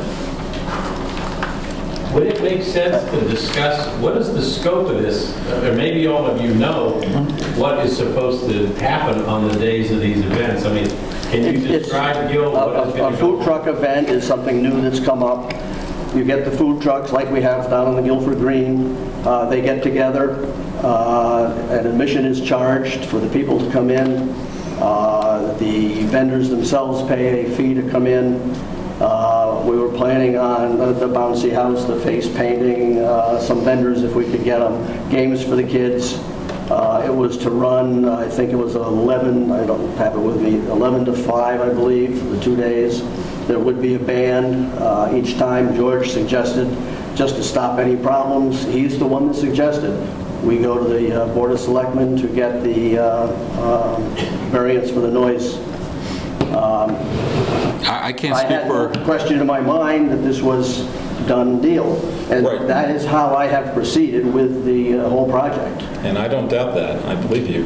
I don't know why George approved something that can only be approved by the Planning and Zoning Commission. Do you want to table making a decision until the next meeting when George Crawl will be here? No. This is scheduled for October 31st, November 1st. So,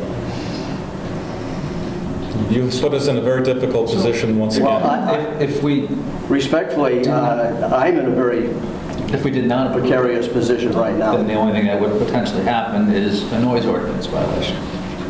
No, what potentially could happen is if we don't approve this, they could go on anyway, and they're only going to get fined $150 a day. I remember we had town council come in at some point and start the thing up where we could do $10,000 a day if it was a continuing problem. That was with Chuck Andres, and I had a conversation with him about that. So I can only rule on what's in front of us right now. I don't know why people said what they said, but I do know that events at the fairgrounds can only go on with our approval, and we're supposed to be asked 6 months in advance, and we weren't. Well, I don't believe that was followed this year. Okay, well... I mean, I didn't even get back until April. And I'm sensitive to your position. However, at the end of the day, we're supposed to enforce the law here.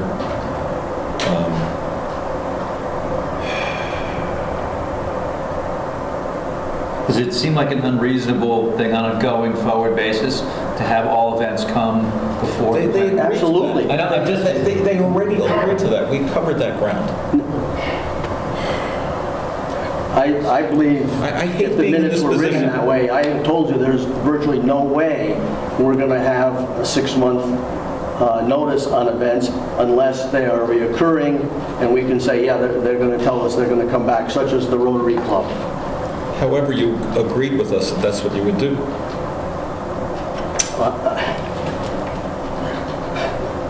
George said to me that he had the authority to say yay or nay, and that's how we did it this year. And I believe that's the intent, and that's what the letter said. After the decision's the 21st, let's put George on the carpet. It's not going to change anything. I'm going to do something I don't usually do. Brian, you and I have argued for years. You're the one person I'm going to go to for some advice here. I'm not going to necessarily take, but I want to hear what you have to say. You understand the position I'm in, and you understand that I battle myself sometimes with trying to do the right thing. There appears to be a misunderstanding between what Gil or what George thought he could authorize and not authorize. I mean, Gil had the conversations with George, went forward after he had that approval. It's unfortunate that George isn't here to add some clarity.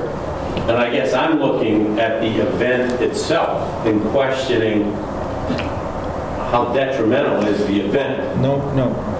Let me refine what I'm asking you. I don't care about the event. I'm saying you know the position I'm in. You know that I have to uphold the law and the agreement that we had. I know that you approve the event. Of course you do. And I understand that. I'm saying advise me as your mortal enemy that we always take on. Advise me what is the right thing here in light of the fact that I have to apply the law for the town of Connecticut in this case. And I can't take into account a town employee authorizing something they should not have. I can't do that. I can't cover their backs on this and just say yes to it. You know that and I know that.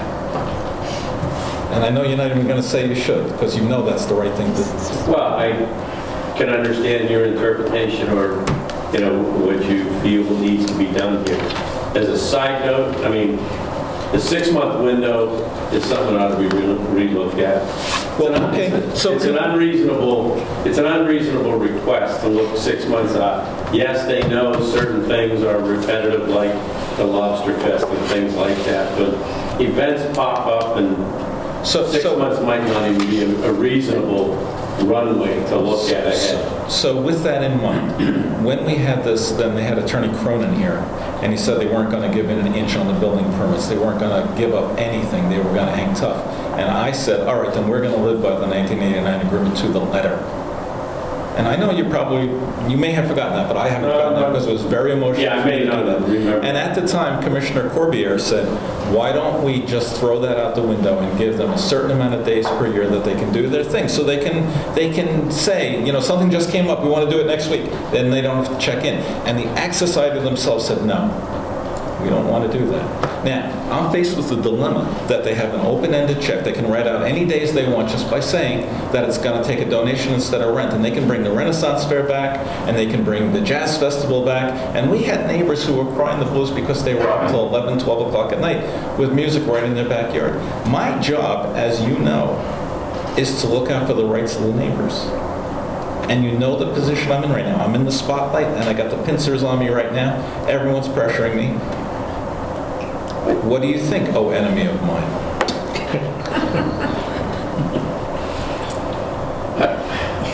Bad spot, huh? Yeah, it's a tough spot. I guess I'm looking at it differently because I'm looking at the event from 11 to 5, 2 days over a weekend. No, you're cheating. I'm asking. I understand that, but I mean, there's got to be some reasonability somewhere. My concern, is the Guilford Fairgrounds is an asset to the town, and we should utilize it, in my opinion, as much as we can. Right, and it's bound by the 1989 agreement, which was put into place to protect the neighbors, because it can get out of control, and it did get out of control. And frankly, one of the things that was going on is they were getting approval for everything. And they had festivals, the Jazz Festival, that was not in the agreement. So we kind of reset the clock and said it's only by the agreement, and we have to have 6 months' notice. They agreed to that. And here we are, not even a year later, and we forgot about that agreement. But we didn't forget about it. We were understood that it was a different agreement. And the other thing, Richard, is that there were no noisies and bands going down till 11, 12 o'clock at night. The number of neighbors that I met with them, with our attorney, with the Board of Selectmen, total number were never more than 4 people there, and there were only 5 total neighbors that showed up. You have a petition signed with 45 people that live directly across for it. You have virtually every neighbor that has adjacent property to it saying that they love it.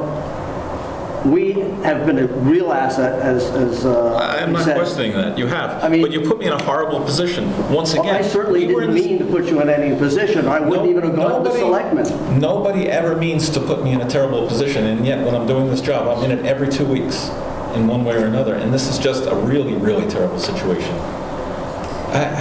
Mr. Chairman, may I suggest that you table making a decision on this particular agenda item until the town planner can be at the meeting and explain to you why he felt that this... So let's say we do this. And also so he can bring the notice of approval to the meeting, because right now, one person's remembering something, another person's remembering something a little bit different, and I think it's worth having that letter of approval in front of us. I don't mean to interrupt, but I need to know tonight. There's been thousands of dollars already spent on this, and we may wind up liable for this. We have already been out $8,500 from the Renaissance Fair. We were out $2,400 last year for attorney's fees, or $10,000 for attorney's fees, $2,400 in fines. We lost the Oktoberfest because of other complications, nothing to do with us. We lost the Chamber of Commerce because they merged with Branford, and now they're on the green. So I'm going to speak to you as a brother right now, and I'm going to take off my chairman hat. And I'm going to tell you probably not a good idea to bring up the finances of the Ag Commission. Someone left your tax return on our table a couple months ago. And in it, your 501(c) tax return from the IRS was on our table. I don't know who put it there. and it had your bank balances in it. And I appreciate that you've lost some business, but don't bring up finances. That's not a planning and zoning issue, and I don't know why someone left it. You know, about 7, 8 years ago, we had to borrow $150,000 to put the fair on. We get 2 years of rain, all that money is gone. I hear we you. need an 800 amp service, it's about $125,000, and a 400 amp service is about $75,000. That money goes very quickly. And this all came up because you erected some barns with no permits, and I remember I do too. I know, I understand. It spiraled out of control. And the problem is, for me, is that... And don't think that I'm not more upset about that than you are. Right. So here's my problem. Planning and zoning and municipal laws only work if people follow them. We don't put people in jail. We don't like to fine people. The presumption is that we all follow the rules and regulations. That's the only way all this works. And so you had a situation for a couple of years where the neighbors and you were fighting. The prior chairman, Ray Bowers, sent you back to go talk with the neighbors and work out a deal. And it didn't happen for 2 years. And then I took over as chair, and he and I sat and talked about how this is an unresolvable situation. And then your attorney threatened me, saying you're not going to give it an inch, and they'll take down the barn before they'll give up the events. And so I ended up in this chair, in this case, through a lot of misery, and now I'm here again. I am once again facing, you spent thousands of dollars, the people of Guilford want a food truck festival, we had an agreement in place, somehow or another George got involved and he shouldn't have, and I'm in a bad spot, and I know you need a yes or answer today. I know you need have that. to. If I don't get an answer, I have to call them and tell them we're off. With that in mind, I'm going to poll the commissioners, I'm just going to hold a vote. And we're going to vote with our consciences, and whatever happens, happens. And Brian, thank you for your input. I realize that you struggled with this too. All those in favor of approving the Guilford Agricultural Society? Before we make a motion, yeah. do you want to at least consider making a motion to table? And I know you want a decision. If it's tabled, I can't wait. It's supposed to be in 3 weeks. I understand. He's got a lot of money involved. May I ask a question? Certainly. If you need an answer tonight, why did it wait until tonight? Because I was told that it was okay to do. So I went ahead. I was told I could go. I went to the Board of Selectmen for the noise ordinance variance. They approved that. I didn't hear until 2:30 today from Barbara Hammerlin that this was even coming up. I had no idea. And George was aware of all of this 6-month schedule? His letter. Thank you. Little first. He answered my question. I'd like to make a motion that this item be tabled till the 21st, at which time George can be there, and we can make a decision as to what's happened and move forward at that time.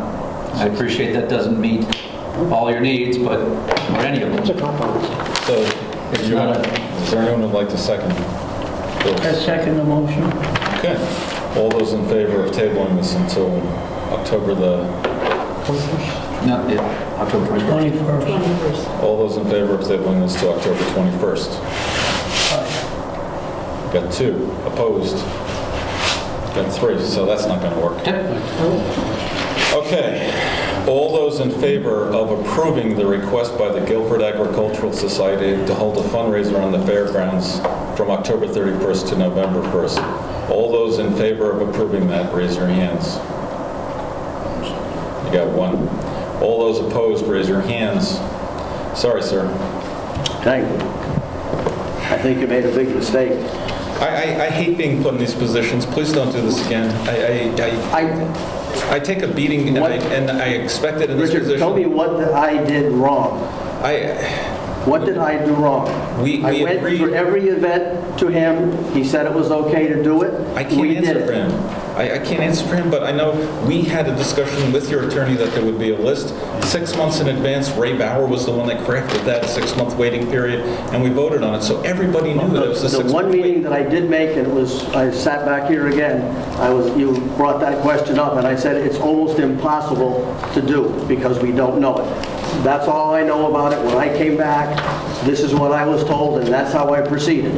And I'm really sorry, and the one thing I would say before you go get noise ordinance variances and before you do anything, come here. We're always open for business, and let us know. I thought I was. I thought you had a can't explain- representative. I can't explain that, but I'm sure George will in the morning to everybody. So I'm sorry, and I apologize. The fair has been a real good asset to the town. I know. When we had the hurricane, we had 2 weeks of 200 cars or vehicles out there, staging events for the whole town. When the town had a huge problem with snow, we allowed them to put it out there. The firemen use it, the policemen use it. We're not charging for any of that.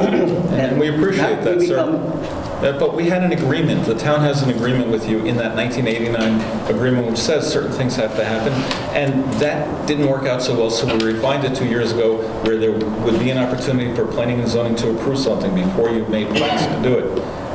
Now that hasn't happened, and tonight is the result.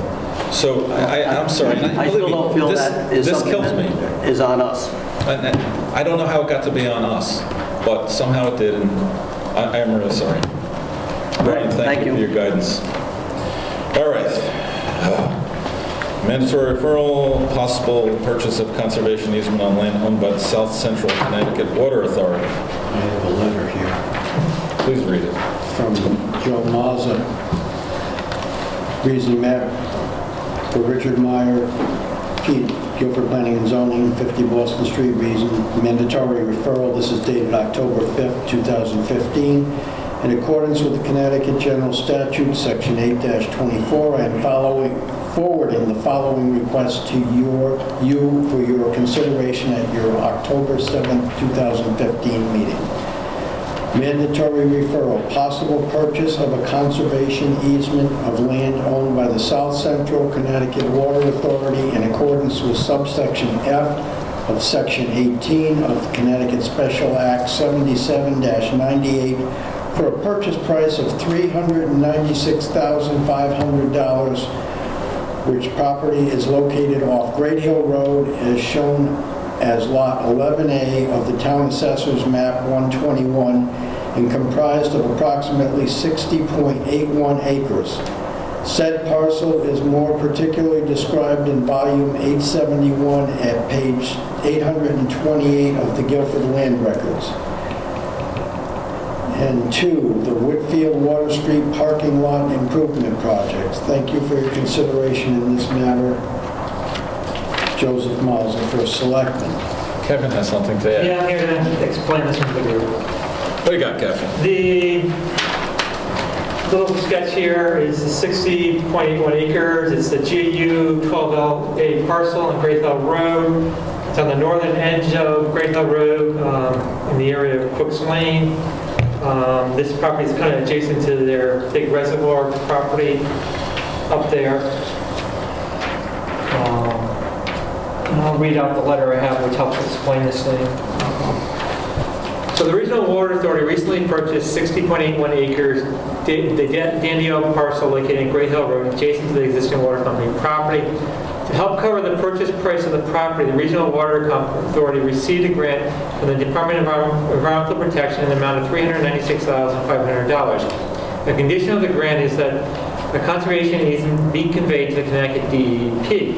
Connecticut General Statute provides municipalities the right of first refusal of interest in real estate that the Water Authority is conveying. If the town is interested in purchasing the conservation easement, the town of Guilford would need to pay the value of the grant being provided to the Regional Water Authority. At the October 2nd, 2015 meeting of the Land Acquisition Commission, the Commission reviewed the Regional Water Authority's proposal for the right to purchase certain interest in real estate consisting of a conservation easement and determined that it was not in the town's interest to purchase the conservation easement since the Regional Water Authority received the grant from the Connecticut DEP that requires, as a condition of the grant funding, a conservation easement be provided to the state of Connecticut. The state of Connecticut conservation easement will be permanent restriction on the property similar to the town of Guilford's that provides for the property to remain in its natural condition. It's my recommendation that the Planning and Zoning Commission vote to refuse this offer of the conservation easement in order to allow the Connecticut DEP grant to be received by the Regional Water Authority. So it's kind of a procedural thing that the town must follow. So what do you recommend we do? That the town refuse, that the commission vote to not accept conservation easement. If we want to accept it, Which we purchased for $394,000. if we want to accept it, the town would have to pay $396,500 to put an easement on their property, Which is already on.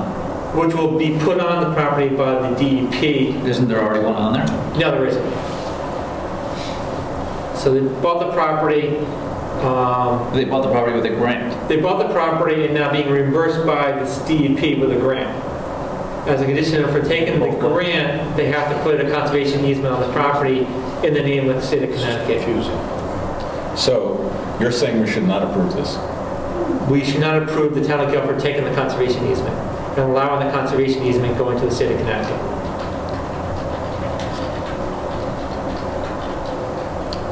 Sounds better than spending $394,000 for something that's going to happen anyway. Right. All right, so can I have a motion to refuse this? I make a motion to refuse the conservation easement purchased by the town of Guilford for $394,000. Second. All those in favor of refusing it? Congratulations. Thank you for your explanation. Thanks, guys. Thanks for leading us. Regulations really get complicated. Okay. Do we need to do anything with the Whitfield Water Street parking lot improvement project? Just report favorably to the Board of Selectmen. They're fixing the parking lot in the back of the stores in town, right in front of Baloo's. And they got a grant, Sean Scanlon somehow or another came up with a grant from, he works hard, this kid. Good for him. Good for him. Right, so you reported unfavorably for the conservation easement. Now, the Whitfield Water Street parking lot improvement needs a referral from the Planning and Zoning Commission. And one second, I got a groove on It's a wrong thing.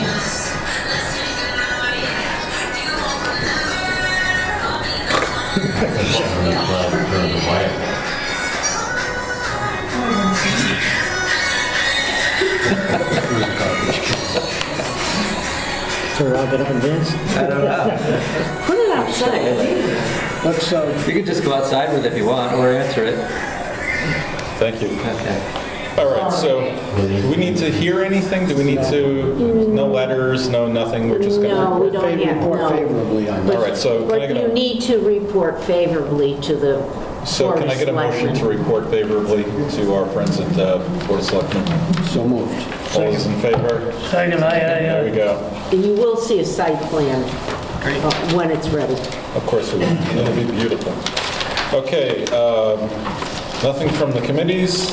The planning committee meeting on the 13th of October. Oh, okay, good. Good. All right, so did everyone have an opportunity to review the minutes that were sent to us from 9/16? Not yet. Yeah? They look essentially right to me. And I got to really take a minute out. Lisa, you're doing a great job. You really, thank you. It is very nice to have those. All right, all those in favor of approving the minutes from 9/16? So moved. All those in favor? Aye. Aye. I'll Okay, abstain because I had to leave early. there you go. Can I get a motion to end this meeting? Second. All those in favor of ending the meeting? Good night, everybody.